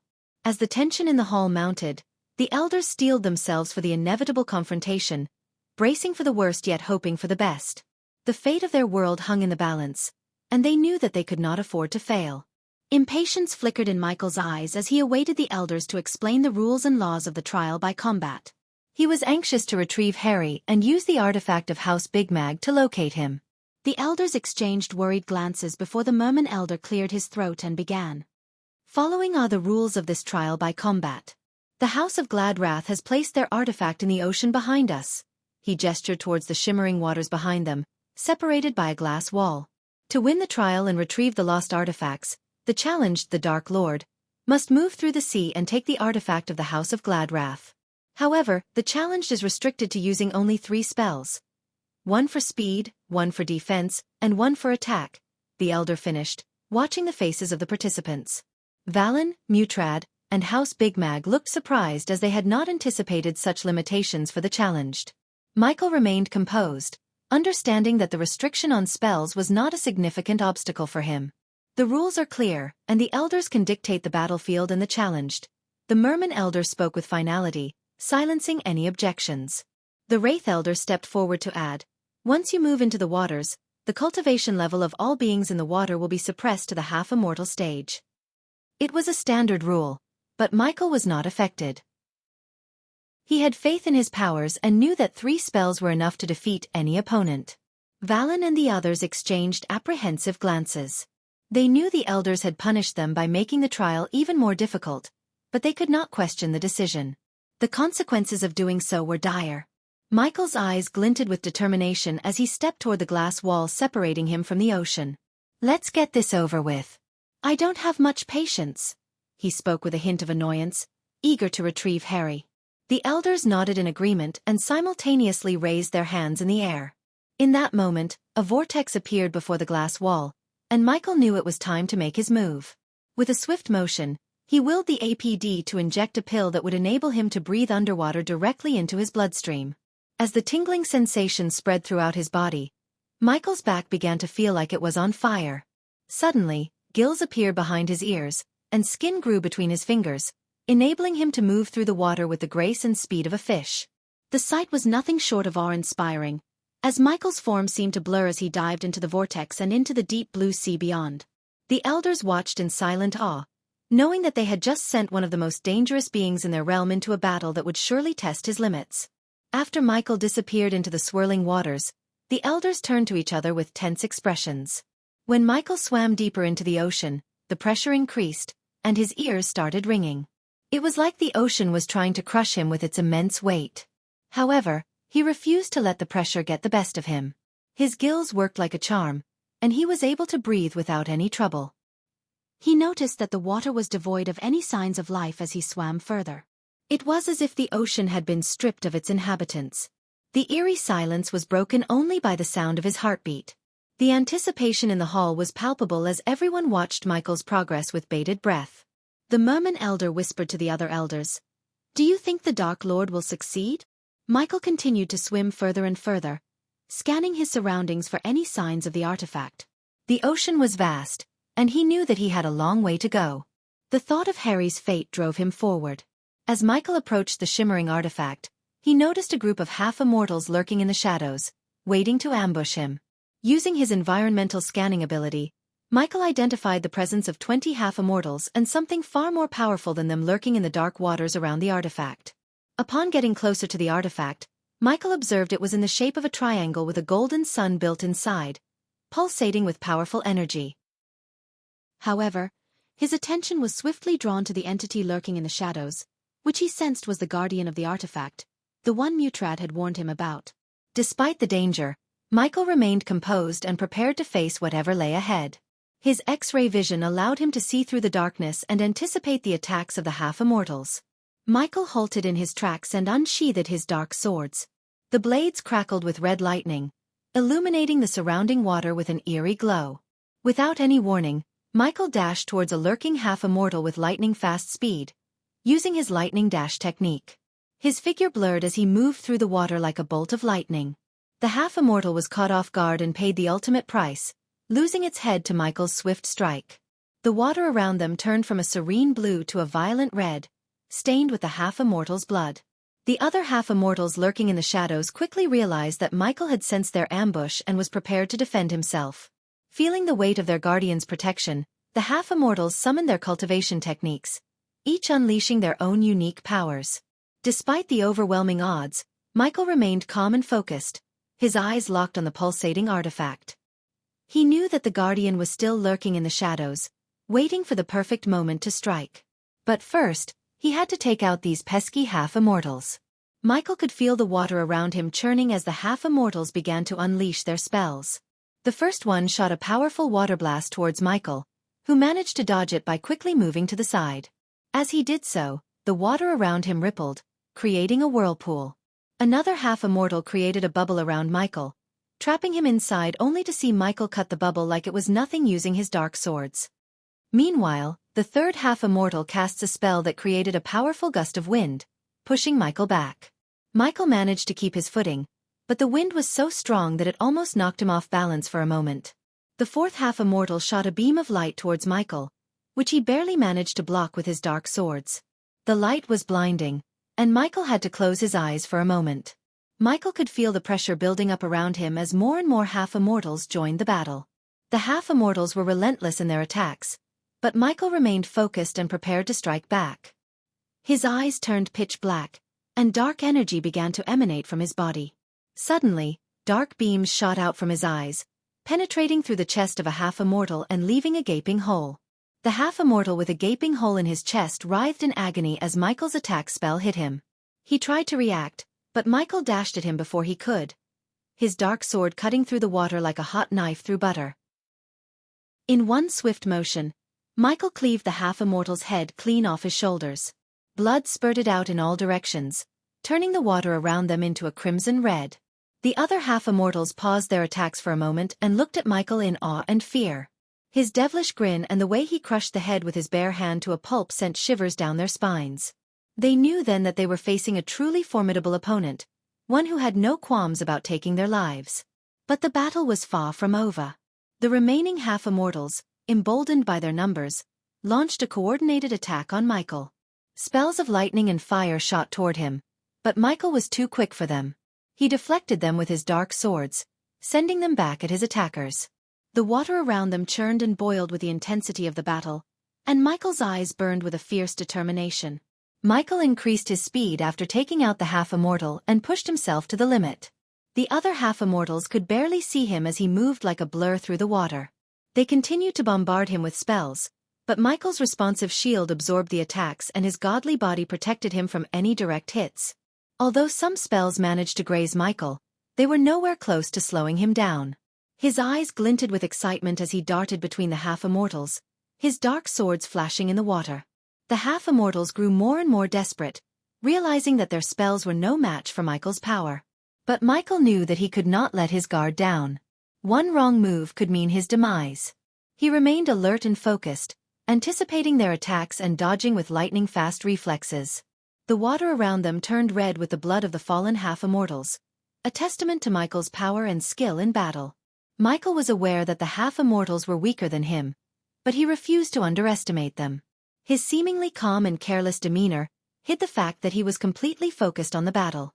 Michael moved through the water, shooting dark beams out of his eyes and swinging his dark swords with deadly precision.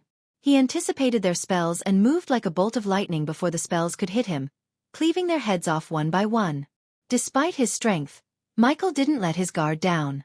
He knew that even the weakest half-immortal could be deadly if given the opportunity. He was like a shark in a feeding frenzy, moving through the water with deadly grace and speed. The water around them turned red with the blood of the half-immortals as Michael continued his assault. He seemed unstoppable, taking out one after the other with ease. But even as the battle raged on, Michael remained focused, never once letting his guard down. Valen and the others were watching the battle from the glass wall with bated breath. They gasped and murmured among themselves as they saw Michael take out one half-immortal after another. Gormak was equally shocked but also impressed. "He's much more powerful than we anticipated," he said, his voice filled with admiration. Valen nodded in agreement. "He's like a force of nature," he said, his eyes fixed on Michael's figure as he moved through the water with deadly precision. The elders looked on with mixed emotions, impressed by Michael's power but also concerned about the repercussions of the trial. "This trial may have consequences beyond what we anticipated," said the merman elder with a furrowed brow. But Michael continued his onslaught, determined to retrieve the artifact and find Harry. His dark swords glinted in the water as he moved, a blur of power and precision. The half-immortals had no chance against him. Chapter 9:15. Fighting a giant underwater with the water around him now stained red from the blood of the defeated half-immortals, Michael approached the shimmering artifact of House Gladrath with caution. He knew that the guardian of the artifact was lurking somewhere in the dark waters, and he remained alert for any sign of movement. As Michael drew closer to the artifact, he felt the temperature of the water rising and strong ripples in the water around him. Suddenly, a giant eye opened in the water, staring directly at Michael. The eye was enormous, easily several times larger than Michael himself. Its pupil was an eerie shade of green that seemed to glow in the dark water. The creature that possessed the eye was massive, its size almost impossible to comprehend. Its body was covered in scales that shimmered in the dim light. Its snake-like body stretched out for what seemed like miles, and its massive tail whipped through the water with immense power. Its jaws were lined with rows of razor-sharp teeth, ready to tear apart anything that dared to challenge it. As Michael stood in front of the creature, he felt a sense of dread wash over him. He had never seen anything like this before, and he knew that he was no match for it in terms of size and brute strength. But he remained focused, knowing he had come too far to back down. The giant belonged to the rare and powerful race of giants in the sea realm. They were considered the most powerful race and the first to inhabit the deep oceans. According to ancient scripts, all the other races in the sea realm had descended from them. When the giant guardian noticed Michael trying to take the artifact, it didn't attack him immediately. Instead, it let out a deafening roar, creating giant waves in the water.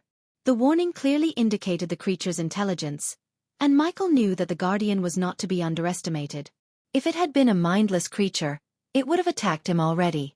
For a few moments, Michael remained still, his eyes locked onto the giant creature.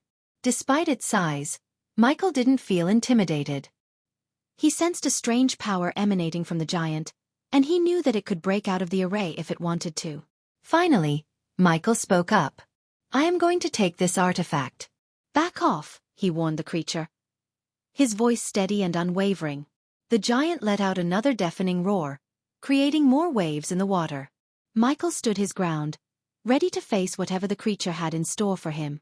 The other elders and their entourages watched in awe and fear, wondering what would happen next. Time seemed to slow down as Michael cautiously extended his hand toward the artifact.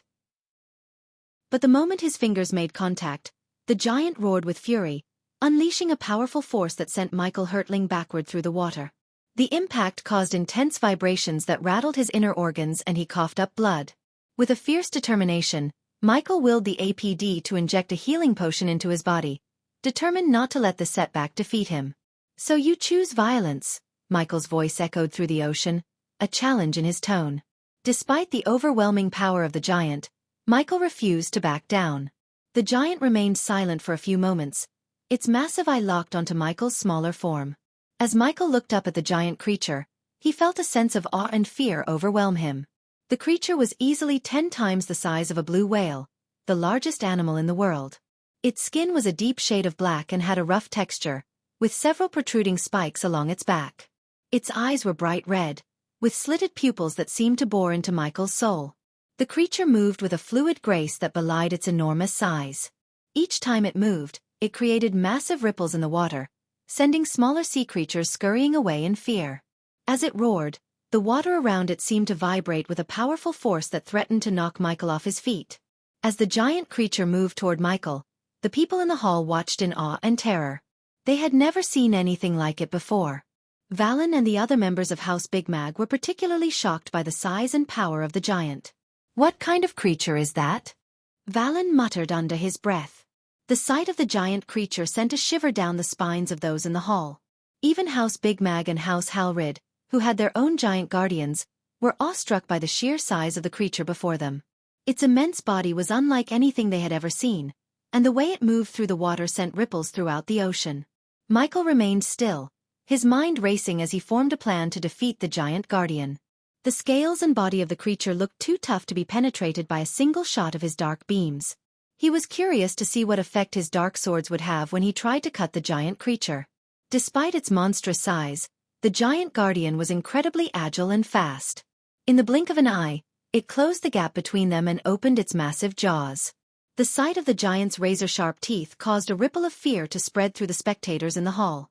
Valen, Mutrad, and the others watched with bated breath, their hearts racing as they witnessed the battle unfold before their eyes. "Can he defeat that thing?" Valen asked, his voice laced with uncertainty. "I don't know," Mutrad replied, his eyes fixed on the giant guardian. "But if anyone can do it, it's him." The tension in the hall was palpable as Michael stood his ground, waiting for the creature to make a move. The spectators, except House Gladrath in the hall, may have feared and hated the Dark Lord, but they couldn't help but root for him in the battle against the monstrous giant. They knew that the fate of their houses depended on his victory in the trial. Meanwhile, Michael remained focused on the task at hand, his 2 swords clutched tightly in his hands. As the giant creature opened its massive jaw, Michael quickly dodged out of the way, narrowly avoiding being swallowed whole by the beast. The giant was incredibly agile and fast, despite its massive size, and Michael knew that he couldn't afford to let his guard down for even a moment. He darted through the water, his dark swords at the ready, searching for a weakness in the creature's defenses. The giant creature seemed to rely solely on its massive size and brute strength, lacking any ability to cast spells. But its sheer size was already a huge advantage, and Michael knew he was in a tough battle. When he dodged the creature's jaw, it simply swung its spiked tail and sent Michael hurtling through the water. The spikes penetrated Michael's skin, causing intense pain, but he did not show any fear. Instead, he felt a rush of excitement at the prospect of facing such a massive creature underwater. Despite the pain, Michael quickly regained his composure and assessed his options. His dark beams had proved ineffective against the giant creature's tough scales, but he still had one weapon left to try, his dark swords. Without hesitation, Michael charged at the creature with his swords at the ready. The creature swung its tail again, but Michael was ready this time. He skillfully dodged the spikes and sliced at the creature's scales with his swords. To Michael's surprise, the dark swords were able to penetrate the creature's tough hide. The giant creature roared in pain as Michael continued to slash at it, causing deep wounds. The water around them turned red as the creature bled profusely. The people in the hall were on the edge of their seats as they watched the intense battle unfold. The sound of clashing swords and roaring echoed through the water, adding to the drama of the scene. Some of them were amazed at Michael's skill and courage, while others were terrified by the sheer size and power of the giant creature. Michael's dark swords cut deep with each slash, leaving marks on the giant guardian's body. But even with his strength and skill, the cut seemed insignificant compared to the creature's massive size. Despite this, Michael did not give up and continued to fight with all his might. On his 10th strike, the giant creature let out a deafening roar and swung its body, hitting Michael with tremendous force and sending him hurtling through the water once again. This time, the creature did not give Michael any chance to recover. It let out a series of powerful roars, sending shockwaves through the water and hitting Michael with incredible force. The impact was like being hit by a freight train, causing Michael to cough up blood and feel immense pain throughout his body. Despite this, he did not let go of his swords and remained determined to defeat the giant creature. With lightning-fast reflexes, Michael managed to dodge the giant creature's attacks, but the creature was relentless in its pursuit. Suddenly, the creature increased its speed, moving with astonishing agility and appearing before Michael in the blink of an eye. Michael tried to dodge out of the way, but it was too late. The giant opened its massive jaws, ready to snap Michael up in its mouth. But Michael was not one to give up without a fight. With fierce determination, he plunged his dark sword into the creature's upper jaw and used his raw brute strength to keep the creature from closing its mouth completely. The creature roared in pain and anger, thrashing about in the water and trying to shake Michael off. Despite the danger, Michael remained focused and held on tight to his sword, gritting his teeth as he struggled to keep the creature's jaws open. He knew that one wrong move could mean the end for him, but he refused to give up. Arg! With a burst of adrenaline, Michael summoned all his strength and pushed the creature back, managing to free himself from its deadly grip. Breathless and battered, Michael knew that the battle was far from over. But he was ready to face whatever lay ahead. Chapter 9:16. Michael meets Harry. Michael's fate seemed sealed as the giant creature finally managed to close its massive jaws, enclosing him within. The onlookers in the hall were stunned and a hush fell over the room as they watched in horror. Members of House Gladrath, including Jealous and Grizzle, wickedly smiled, thinking that the Dark Lord's body would be melted inside the giant's acid stomach. House Big Mag and House Halrid looked pale and shivered at the thought of losing the trial by combat and being exiled from the Arctic Hall. But suddenly, the giant creature roared in pain. Its belly radiated a dim glow and started to churn, as if something inside it was fighting back. The creature's roar sounded more like a cry of agony than one of anger. The members of House Gladrath were bewildered, while House Big Mag and House Halrid watched in amazement as the giant creature's belly began to bulge and change shape. The giant creature started to swim around the artifact in a frenzy, barrel rolling and thrashing about wildly. Suddenly, it stopped moving and opened its jaw for a long piercing howl. The water around them vibrated with the force of the sound waves. Then, to everyone's shock, Michael shot right out of the giant's mouth, covered in red goo and blood from the creature's insides. As soon as Michael escaped the giant's belly, he and the creature locked eyes, as if communicating wordlessly. Mutrad watched in awe, wondering what kind of unspoken message was being exchanged between them. But the surprise wasn't over yet. Instead of attacking Michael or trying to reclaim the artifact, the giant creature swam away from it, leaving Michael to claim it without resistance. This sight shocked House Gladrath and left the elders confused and speechless. Meanwhile, Michael wasted no time and quickly swam toward the artifact. As soon as he touched it, the artifact vibrated in his hand and then, to everyone's amazement, 2 more artifacts materialized in the water beside him. One was a scepter made of emerald and decorated with rubies and other gems, while the other was a mysterious icy blue metal orb with no visible designs or markings. The elders and members of the Arctic Hall were left in utter shock at the sight of the Dark Lord's victory over the giant guardian.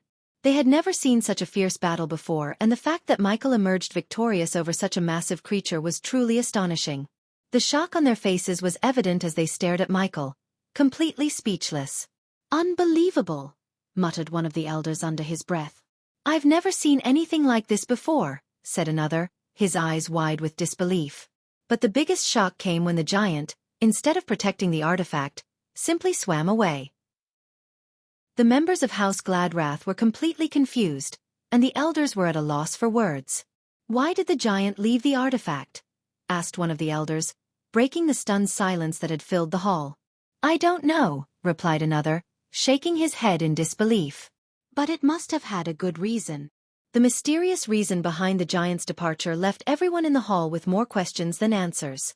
The atmosphere was filled with a sense of confusion and wonder as they tried to make sense of what had just happened. As Michael appeared in the hall with the 3 artifacts, the members of House Gladrath, except Gruzel, looked stunned and confused. They had lost their own artifact, yet their leader Gruzel did not show any sign of shock. Instead, he remained calm and composed as if he had expected this outcome. The others in the hall noticed his reaction and began to frown and murmur to each other. They could not understand how their leader could be so composed in the face of such a devastating loss. One of the members from House Halrid whispered, "How can he be so calm? They just lost their artifact." Another member from House Big Mag added, "Maybe he had a backup plan? This seems fishy." As Michael held the 3 artifacts in his hands, he turned to face the elders, who were visibly stunned by his victory over the giant guardian. A mixture of shock and admiration filled the hall as the Dark Lord stared at them with a calm expression. The elders quickly regained their composure and flicked their wrists, causing a spatial vortex to appear before Michael. Without hesitation, Michael stepped into the vortex and disappeared, leaving the elders to discuss his triumph in hushed tones. The other houses in the Arctic Hall were equally stunned by Michael's victory and the appearance of the artifacts. Some whispered in fear and others in awe, as they wondered what this meant for the upcoming trial. As for Michael, he reappeared in the hall, holding the artifacts tightly in his hands. The emerald scepter and icy blue metal orb radiated with a powerful energy that filled the room. Michael's dark swords were also pulsating with a red lightning bolt energy, which caused some of the weaker members in the room to back away. The silence was broken by Valen's voice, who spoke in a tone filled with reverence and relief. "The Dark Lord has emerged victorious, and with the artifacts in his possession, he is the winner of the trial by combat." The room erupted with murmurs of agreement and admiration as they watched Michael with a mixture of fear and respect. Michael stood tall and composed in the center of the room, his eyes scanning the faces of the gathered elders. His expression remained unreadable, but there was a glint of satisfaction in his gaze as he locked eyes with Gruzel, who couldn't help but shiver under his intense scrutiny. Michael's calm demeanor was a stark contrast to the tense atmosphere in the hall, with everyone on edge waiting for the outcome of the trial. Without a word, Michael handed over the 3 artifacts to the Merman Elder, who took them with a nod of acknowledgement. The members of House Big Mag and House Halrid moved closer, their eyes fixed on the artifacts with anticipation. Meanwhile, Gruzel couldn't help but feel a sense of dread wash over him. He knew they had made an enemy out of the Dark Lord for nothing, and it was clear that they would face the wrath of the Dark Lord one way or another. As the elders verified the authenticity of the artifacts, the tension in the room reached its peak. The silence was deafening as everyone waited for the verdict. Finally, the Merman Elder nodded in confirmation and handed the artifacts back to Michael. The members of House Big Mag and House Halrid breathed a collective sigh of relief and made their way to the elders to begin their end of the bargain. Meanwhile, Gruzel and the other members of House Gladrath stood frozen, unsure of what to do next. The atmosphere in the Arctic Hall was tense as the Merman Elder spoke. "House Big Mag and House Halrid have won the trial by combat," he declared. "Their artifact will be returned to them. I hope this time they will be able to protect it and avoid seeking the Dark Lord's help." His displeasure with the 2 houses seeking the Dark Lord's help was evident. The Merman Elder then turned his attention to Gruzel, the leader of House Gladrath. He knew that the disappearance of the artifacts was connected to a ritual that involved using a spirit child's blood. Although House Big Mag and House Halrid didn't directly accuse House Gladrath of kidnapping the spirit child and using its blood for the ritual, the elder could sense the implication. After all, how else could House Gladrath have come into possession of the artifacts and challenged the other 2 houses to a trial by combat? If House Gladrath really used a spirit child's blood to steal the artifacts, we will get to the bottom of it, the Merman Elder declared firmly. Their actions have resulted in House Halrid and House Big Mag seeking the Dark Lord's help. We will not stand for such desperate and reckless behavior. The other elders nodded in agreement, their expressions stern. The Merman Elder continued, "We, the elders of the proud Arctic Hall, will not tolerate such actions. We will find out who is responsible and they will face the consequences of their actions. Gruzel looked uneasy under the elder's intense gaze. He knew that House Gladrath would be under close scrutiny from now on, and that they would have to tread carefully if they wanted to avoid being punished. Michael paid no attention to the elders and their threats. Instead, he turned his steely gaze towards Valen and Gormak. I have fulfilled my end of the bargain. It's time for you to fulfill yours, Michael said, his tone stern and commanding. Valen, clearly uncomfortable in the elders' presence, quickly suggested they relocate somewhere else. But the elders had other plans. No, we would like to see the truth of your claims, said one of the elders firmly. Michael shot a triumphant look over his shoulder at Gruzel and the members of House Gladrath. Your little game is about to come to an end, he snickered, relishing in his victory. Gormak wasted no time and reached out his hand as the icy blue orb floated toward him and landed on his palm. Put a drop of your blood on the sphere, Gormak instructed, his eyes fixed on Michael. Without hesitation, Michael drew the dark sword and sliced his palm, letting the blood drip onto the orb. As soon as the blood touched the surface, the orb lit up with a pulsating glow. The temperature rose steadily until Gormak's hands started to burn, but he held on tightly to the artifact. Suddenly, a spatial vortex appeared in the hall, catching everyone's attention. Michael was taken aback. He thought the orb would only show the location of Harry, not open a portal to his whereabouts. Michael hesitated to step into the portal, fearing that it might be a trap set by the Dark Lord's enemies.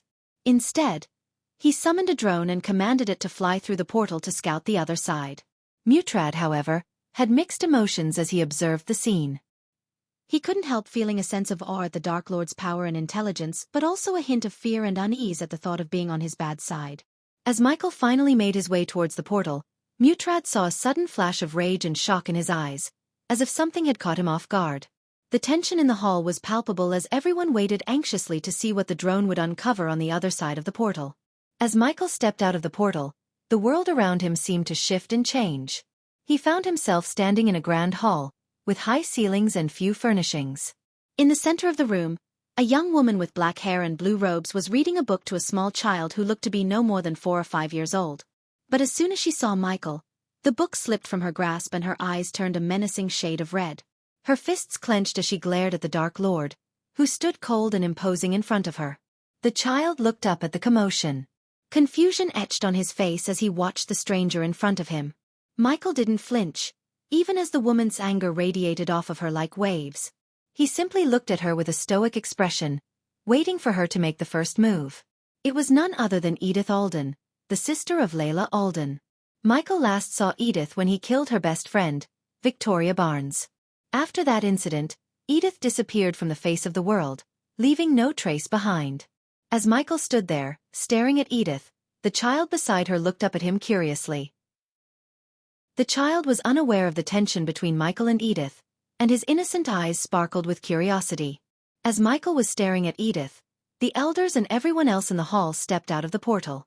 The atmosphere in the hall became tense as suddenly Michael turned around and dashed at Gruzel. With lightning-fast speed, he grabbed him by the collar, slamming him against the wall.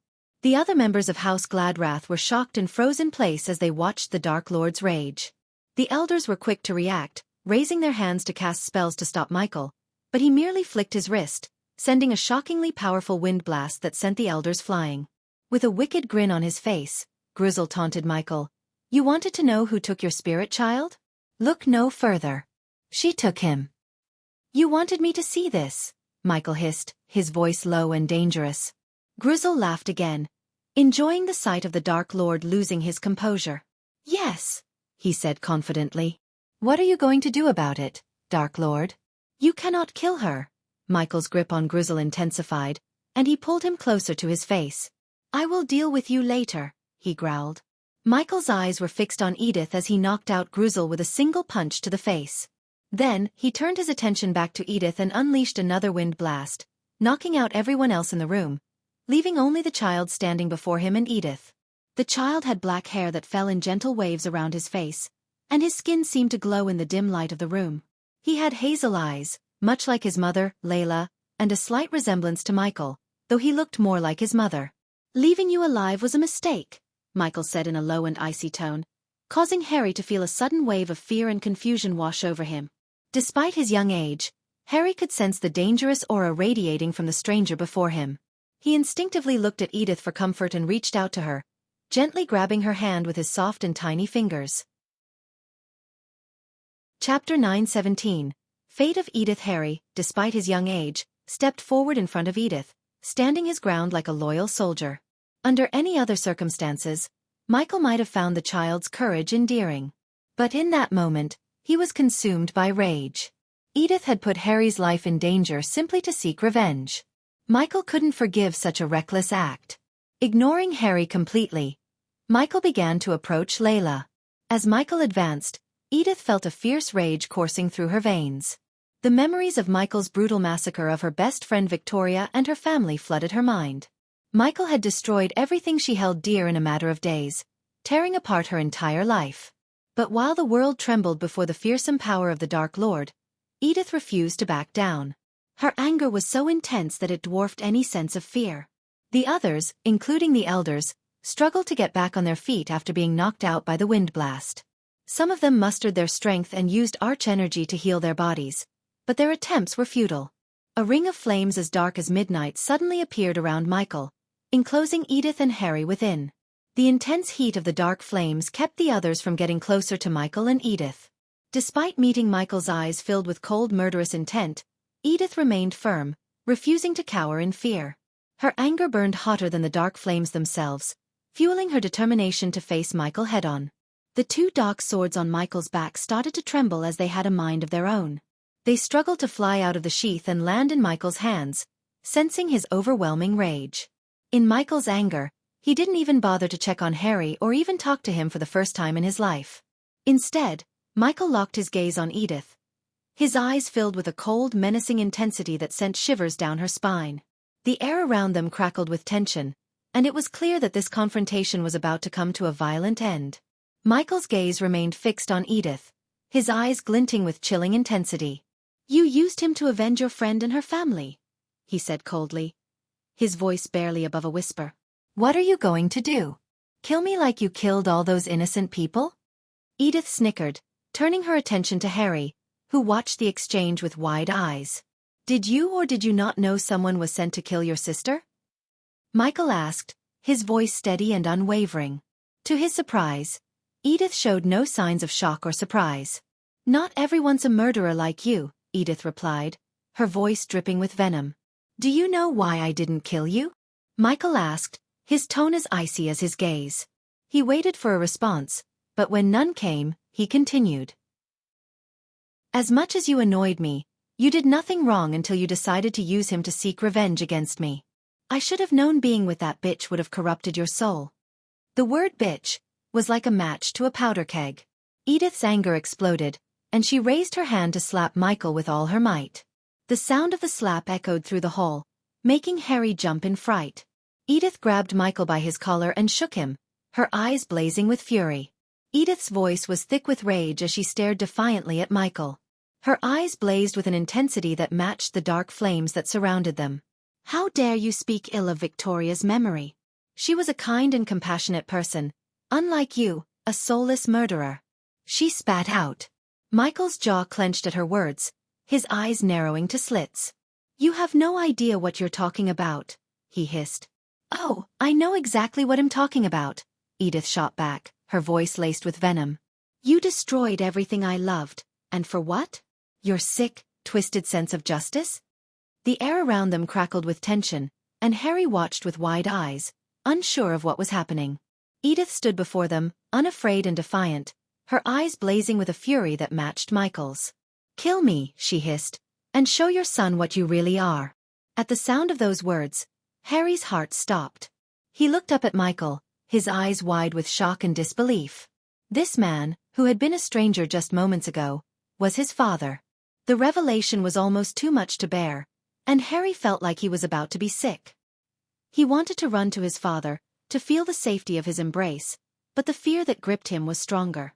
Michael turned to look at his son, and the cold, murderous intent that had been radiating from him seemed to dissipate slightly.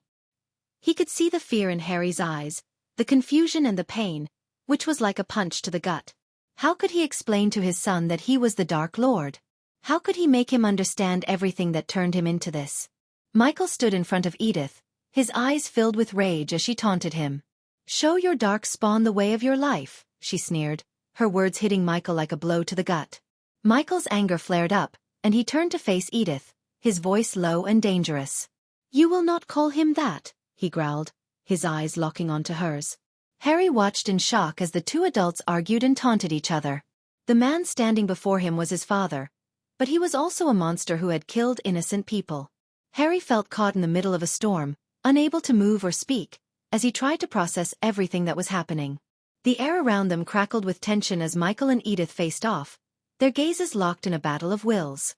Harry could feel the weight of their anger and hatred pressing down on him, making it hard to breathe. He wanted to run, to escape the chaos and the pain, but he couldn't move. Michael had made the difficult decision to sever his connection with Harry, not because he didn't love his son, but because he wanted to protect him from the dangers that came with being the son of the Dark Lord. Michael had grown up as an orphan himself and knew firsthand the difficulties that came with it. He didn't want Harry and Layla to suffer the same fate. Michael knew that if anyone discovered Harry's true identity, they would stop at nothing to hunt him down. He had made the ultimate sacrifice for the sake of his son's safety, but all of it seemed to be for nothing now that Edith had crossed the line and put Harry's life in danger. On the other hand, Harry felt like he was caught in the middle of a storm, unable to move or speak. The man before him was his father, but he was also a monster. He didn't know what to do or what to say, and he could only watch as the two adults argued and taunted each other. As Harry's eyes dotted back and forth between the two arguing adults, he suddenly felt a prickling sensation on the back of his neck. It was like tiny insects crawling over his skin, and before he could even process what was happening, he felt a sharp, searing pain. It was like a lightning bolt had struck him, and then everything went dark. Edith's attention immediately shifted to Harry as he collapsed to the floor. She rushed to his side and checked his pulse, her heart pounding with fear. She had not intended to harm the child, but the sight of Michael had ignited something in her that she could not control. Now, as she looked down at the unconscious boy, she felt a deep sense of regret and guilt. Michael's eyes glowed with killing intent as he slowly unsheathed his dark sword. The metal glinted in the light of the flames, casting eerie shadows on the walls. He knew what he had to do, what Edith's actions had forced him to do. With a cold, emotionless voice, he spoke the words that sealed Edith's fate. "I should have killed you a long time ago." Without hesitation, Michael plunged the sword straight into Edith's gut. Blood spurted out of the wound and dripped from the corners of her mouth, staining her clothes and the ground beneath her. Michael didn't say anything else or ask her any more questions. He knew what he had to do, and he did it without remorse. In that moment, Edith was no longer just an annoyance. She was a potential enemy, someone with enough grudge to put her own family in danger for the sake of revenge. An enemy like her couldn't be left alone. As Michael pushed the sword deeper, Edith leaned in towards him, a devilish grin on her face. He grabbed her hair and pulled her off his body, his eyes glowing with dark energy. With a single burst of power, he fired dark beams straight into Edith's head, taking her life immediately. A smoking hole appeared in the center of her forehead, and she fell to the ground beside unconscious Harry. Michael ignored the system notification of Edith's death and drowned at the moment. For a moment, there was only silence. Michael stood there, his sword still dripping with blood, looking down at Edith's lifeless body. He had done what he had to do, but he couldn't shake the feeling that all this could have been avoided if Edith had stayed away from Harry. With a heavy heart, he looked at Harry as his anger slowly faded away, looking at his innocent face. Michael knelt down beside his unconscious son, his heart heavy with worry and regret. He gently brushed Harry's face with his hand, his fingers lingering on his son's soft cheeks. For a brief moment, the Dark Lord within Michael disappeared, and the more gentle side of him came out. He felt a rush of love and protectiveness towards his son and wished he could shield him from all the darkness and danger of the world. But that side of him disappeared as soon as he saw Gruzel through the ring of dark flames. As the ring of fire dissipated, Michael stood up, his movements slow and deliberate. His eyes blazed with a fury that seemed to consume him, and Gruzel and Gleelis both took a step back in fear. The air around Michael crackled with dark energy, and he unsheathed his second dark sword, holding both weapons with a steady grip. Gleelis saw the rage in Michael's eyes and knew that he had to prepare to fight for Gruzel's life. The two swords on Michael's back trembled with a mind of their own, eager to be wielded by their master. The ground beneath their feet shook with the power emanating from Michael, and even the elders watching from afar could feel the moment's intensity. The hall was engulfed in an intense heat that lingered even after the dark flames dissipated. Mutrad could feel the sweat trickling down his forehead, but his mind was preoccupied with the Dark Lord's presence before him. As he looked into Michael's eyes, he was struck by a flood of memories from the Ithalan massacre. The same cold, unwavering gaze that had sent shivers down his spine then was present in the Dark Lord's eyes now. It was a look that promised destruction and death to anyone who dared cross him. The Merman elder stood tall, his voice echoing through the hall as he spoke to the Dark Lord. "You have your child and killed the one responsible for his disappearance. Now leave our world," he demanded. But Michael remained unmoved, his eyes blazing with an intense fury. He knew that his mission was far from over, and he was not about to be stopped by a group of Merman elders. Michael's response was simple but deadly. "You have two choices. Back off and save yourselves, or stand in my way and die with him," he said, raising his sword and pointing it at Grizzle. As Michael raised his sword and pointed it at Grizzle, Mutrad felt a sense of impending doom. The Dark Lord's eyes were filled with a fiery rage that Mutrad had seen before, during the massacre in Ithalan. He knew that Michael was not one to back down, and the Merman elder's defiance could only lead to bloodshed. Mutrad's heart raced as he realized he might be witnessing another brutal massacre, and he wondered if there was anything he could do to prevent it.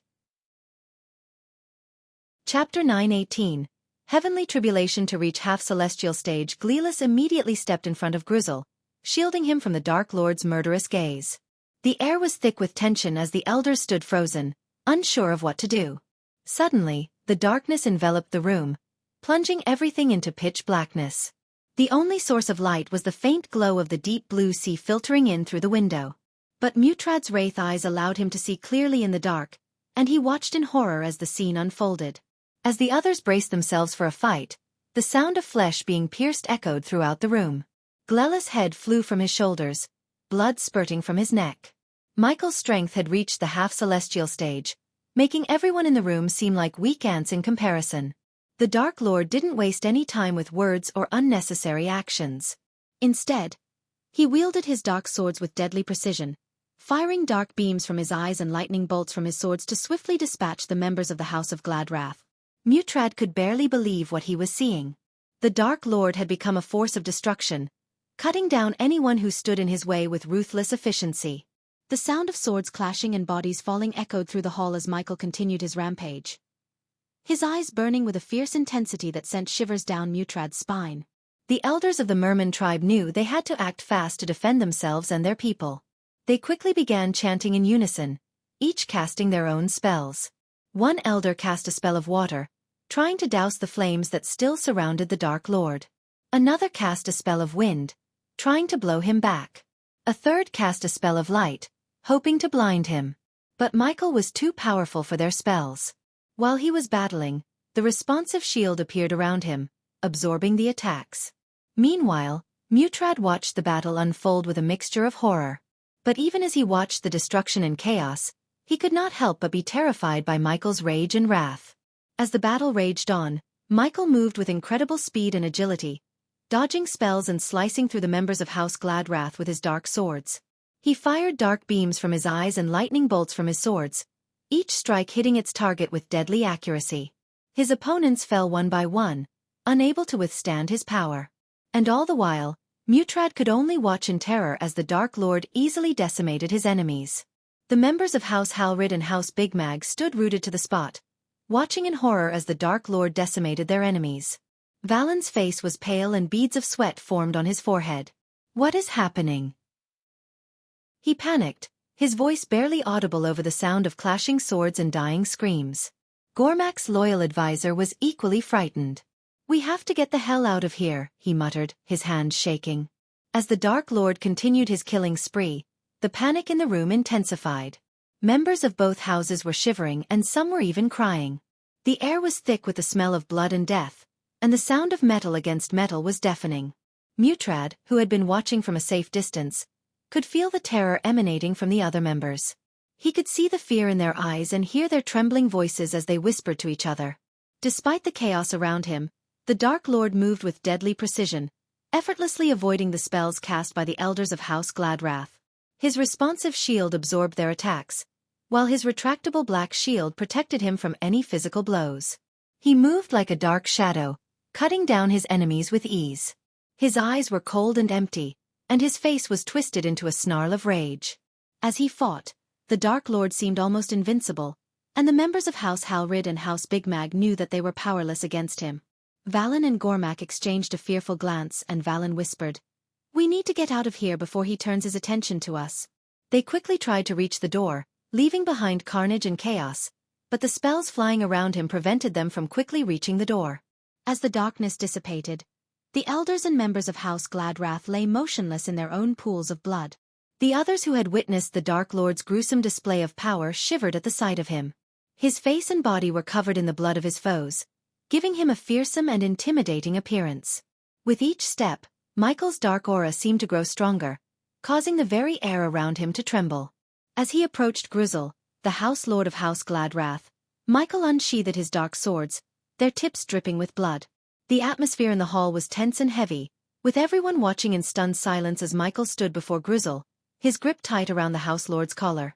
Despite the situation, Grizzle appeared unnaturally calm, almost as if he was expecting this. Michael's eyes fell on the shark medallion around Grizzle's neck, and a sense of realization dawned on him. He knew then that Grizzle was the one responsible for Lord Eric's assassination, and had been buying time to complete the blood ritual to locate the 3 artifacts. Without a moment of hesitation, Michael lifted Grizzle higher by his collar and drew one of his dark swords. With a cold and menacing voice he asked, "Do you have any last words?" Grizzle chuckled, his eyes glittering with defiance.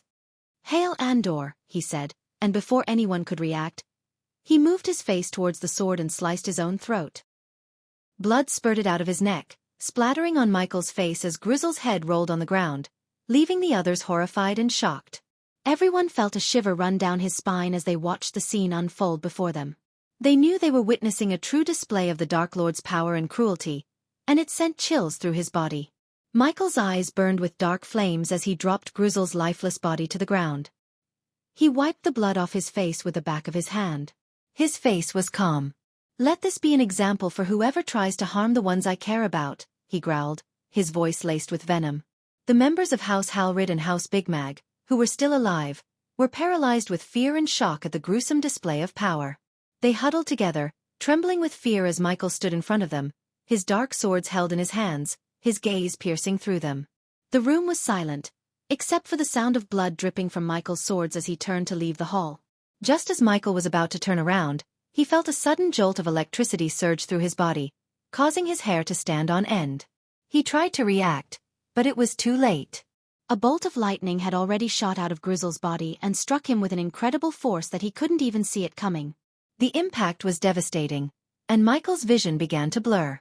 It was like his brain was on fire, and the system within his head started to go haywire, sending warning signals that he could barely comprehend. Omega's presence detected. Omega level warning. The warnings blared inside his head, causing Michael to clutch his head in agony. Activating countermeasures. System safe mode activated.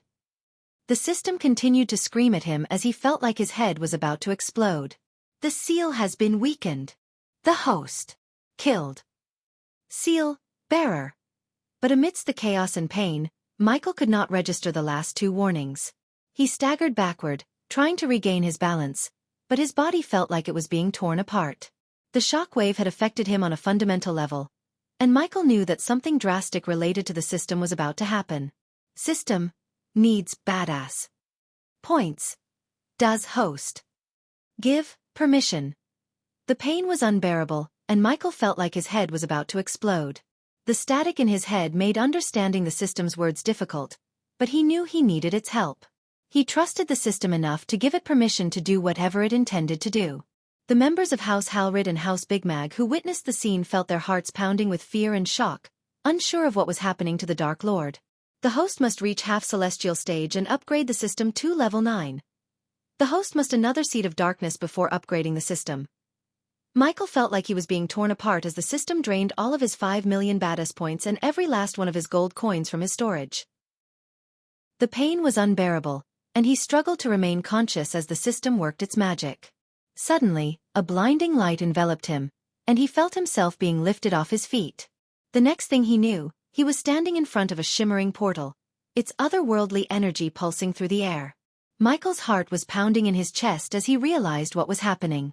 Without warning, the system pushed him forward, and Michael stumbled into the portal. As he fell through the swirling vortex of energy, he felt like he was being torn apart again. But this time it was different.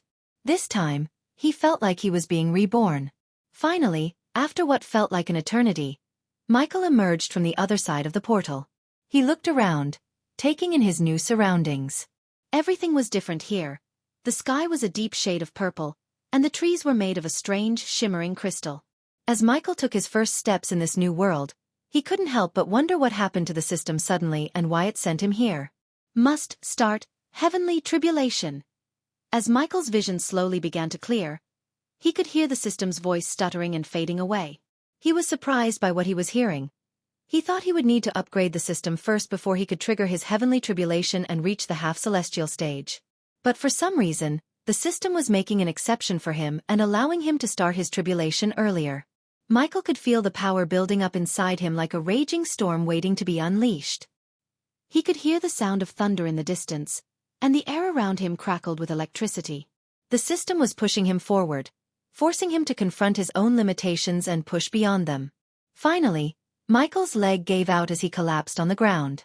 Despite the pain and the overwhelming force of the tribulation, Michael gritted his teeth and endured. He could feel his body transforming, becoming something greater than it had ever been before. The power surged through him, and he knew that he was on the verge of ascending to a new level of power. Wake me up soon, host. System offline. As Michael stood there in the silence of his own mind, his thoughts raced 1,000,000 miles an hour. He couldn't comprehend what had just happened, and he had so many questions about the system. Who was this Andor, and what did Grizzle mean by "Hail Andor"?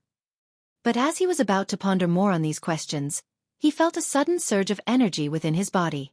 The energy was like nothing he had ever felt before, and he knew that it was the start of his heavenly tribulation. The air around him began to swirl, and the temperature increased to an almost unbearable level.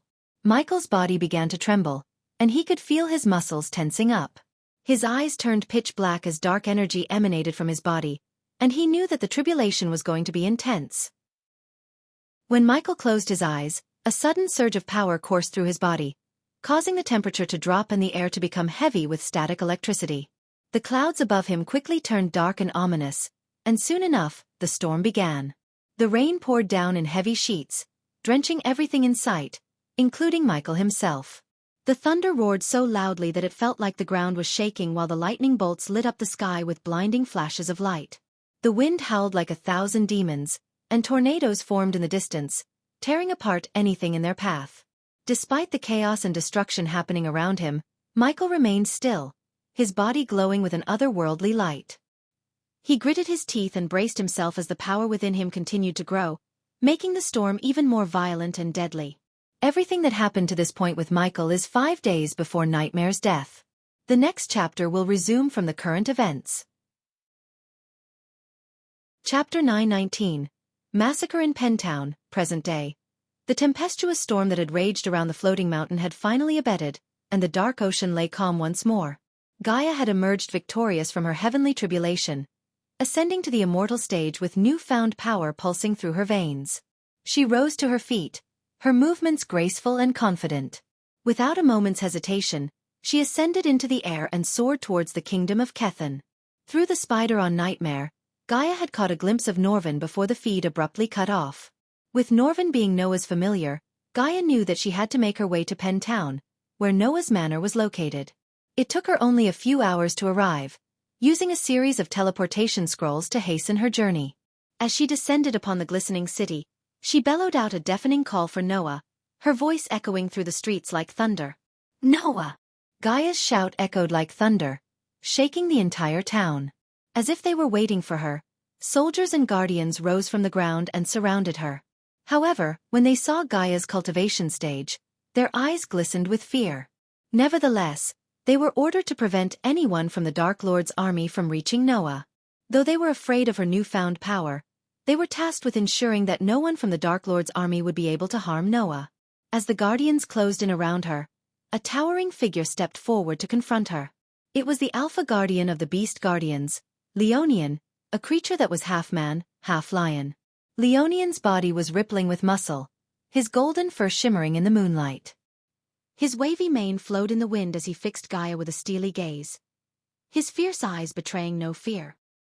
He had been ordered to guard Noah at all costs, and he was determined to fulfill his duty.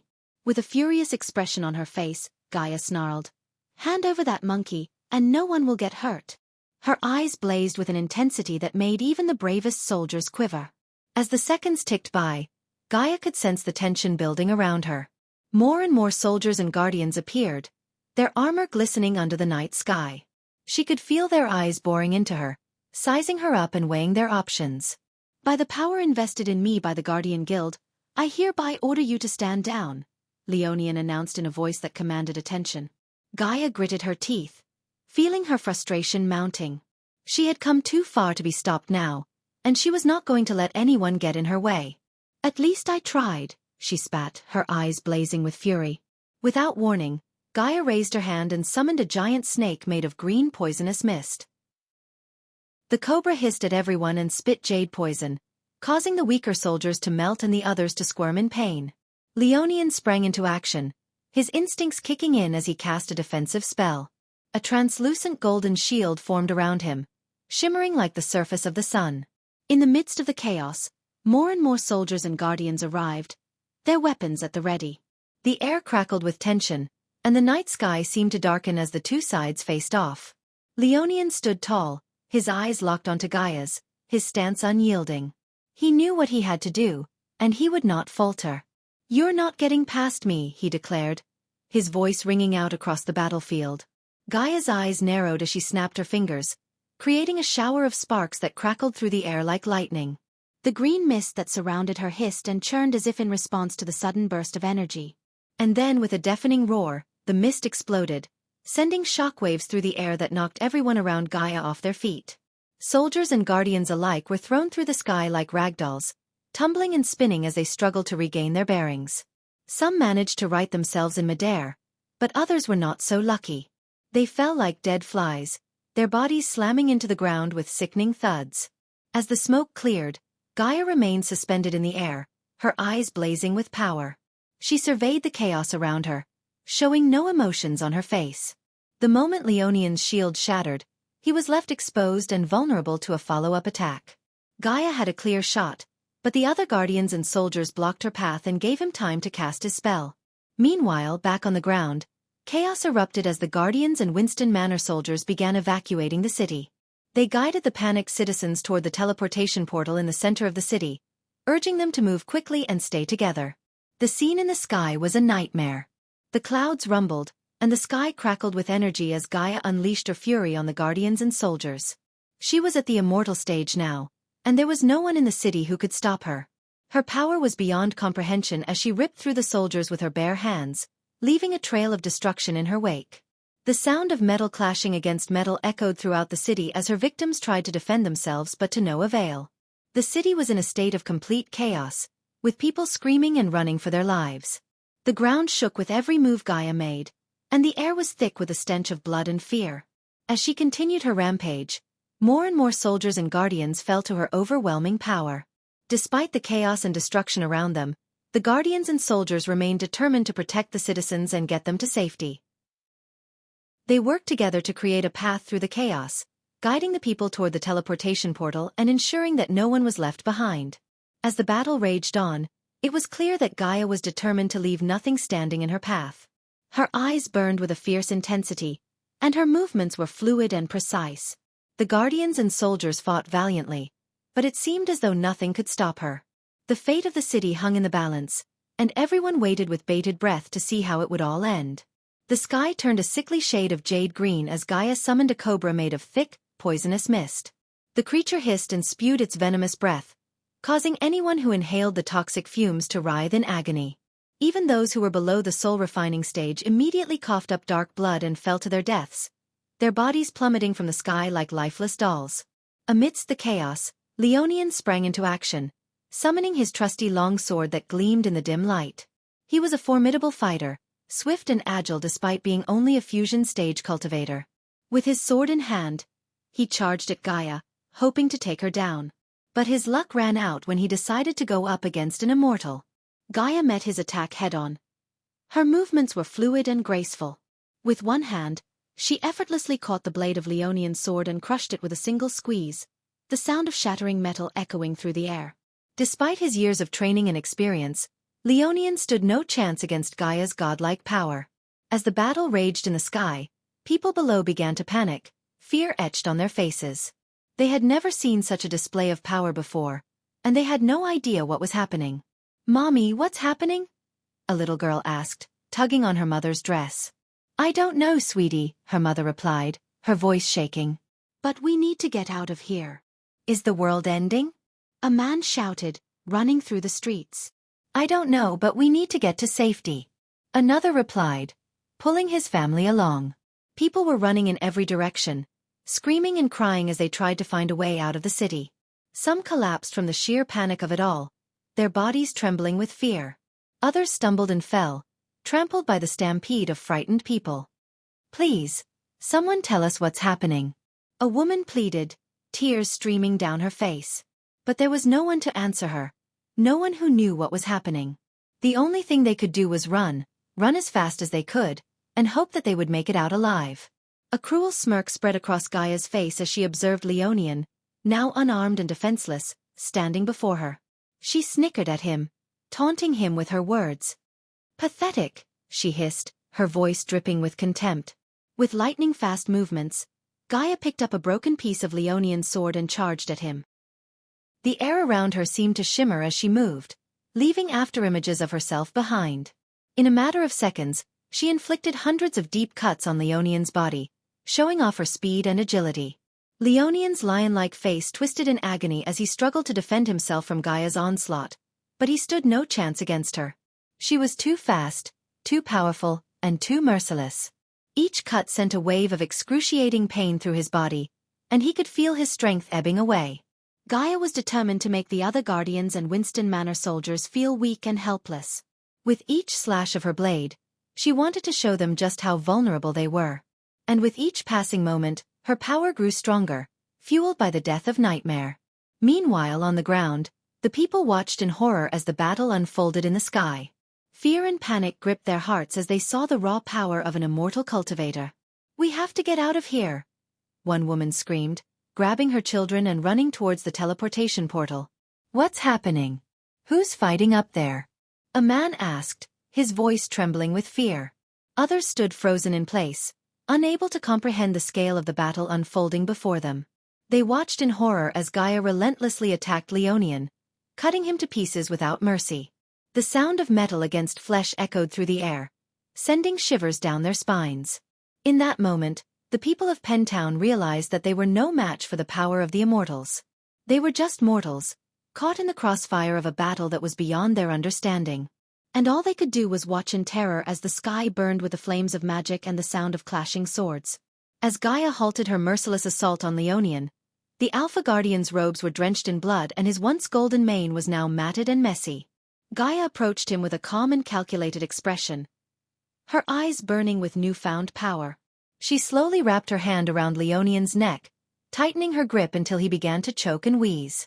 The air around them felt heavy and charged with tension. Gaia's other hand rested on Leonian's shoulder, and as the seconds ticked by, she began to exert more pressure, causing him to cry out in pain. His screams echoed through the night sky, a haunting reminder of the brutal battle that had unfolded before them. The other Guardians and soldiers looked on in horror, their fear palpable. Finally, Gaia's grip tightened to the point where Leonian's screams turned into a gurgling gasp. With a swift and brutal motion, she ripped his shoulder and body in two, a sickening sound accompanying the gruesome sight. Blood and gore spilled out from the torn flesh, coating Gaia's hand and arm.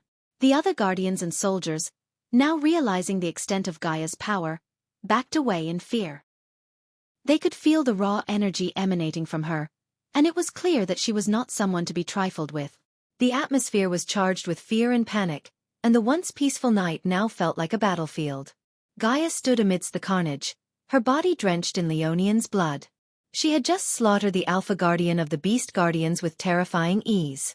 As she surveyed the destruction around her, a couple of airships suddenly appeared on the horizon, carrying hundreds of Guardians. In truth, the Guardians were merely buying time to convince the Council of Immortals to take action against Gaia.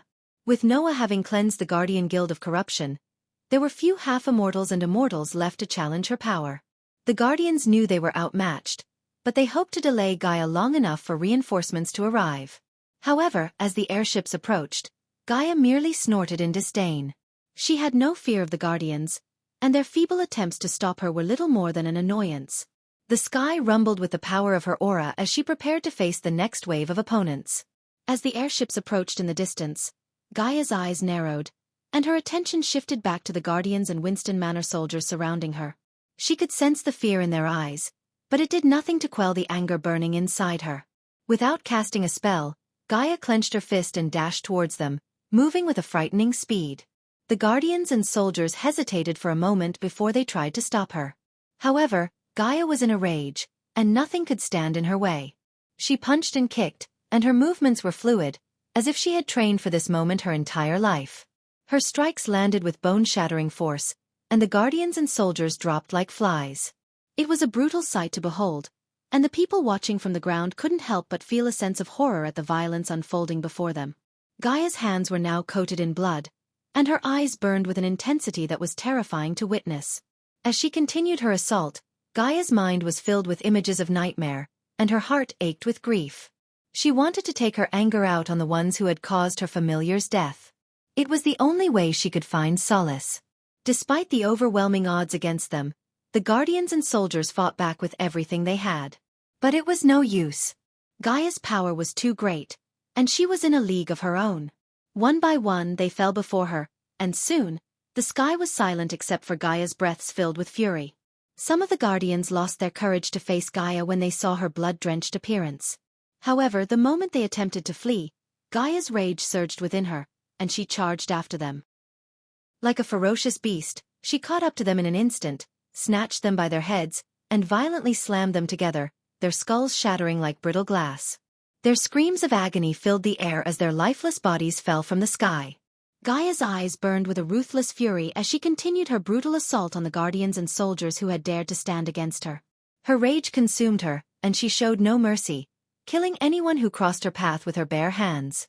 The once peaceful sky was now a scene of carnage as Gaia unleashed her wrath upon all who dared to oppose her. Gaia's body was drenched in the blood of her fallen foes, and her once white robes were now stained a deep shade of red. Drops of blood dripped from her hair and face, giving her a sinister appearance. Her eyes burned with a fierce intensity as she scanned the sky, waiting for the airships to approach. As the airships drew closer, Gaia's hands clenched into fists. She was ready to face whatever came her way, even if it meant more bloodshed. Her aura was thick with a dangerous energy, and her hair whipped around her face in the wind. Despite the bloody scene before her, Gaia showed no signs of remorse or hesitation. She had unleashed her fury upon her enemies and had come out victorious. The only thing left was to face whatever came next, and Gaia was more than ready for it. When Gaia was about to launch herself towards the Winston Manor, a voice boomed through the sky, echoing like thunder. "Stop!" Gaia's body tensed with rage as she abruptly halted her movement mid-charge. Even without turning around, she immediately recognized the voice that echoed through the sky. It was Zanali, her stepsister, or so she had thought until the revelation that Castiel was not her real father. You're tuning in to the Xiaofan's Wuxia Tales YouTube channel. Don't forget to subscribe and join us on this journey to catch the most captivating stories.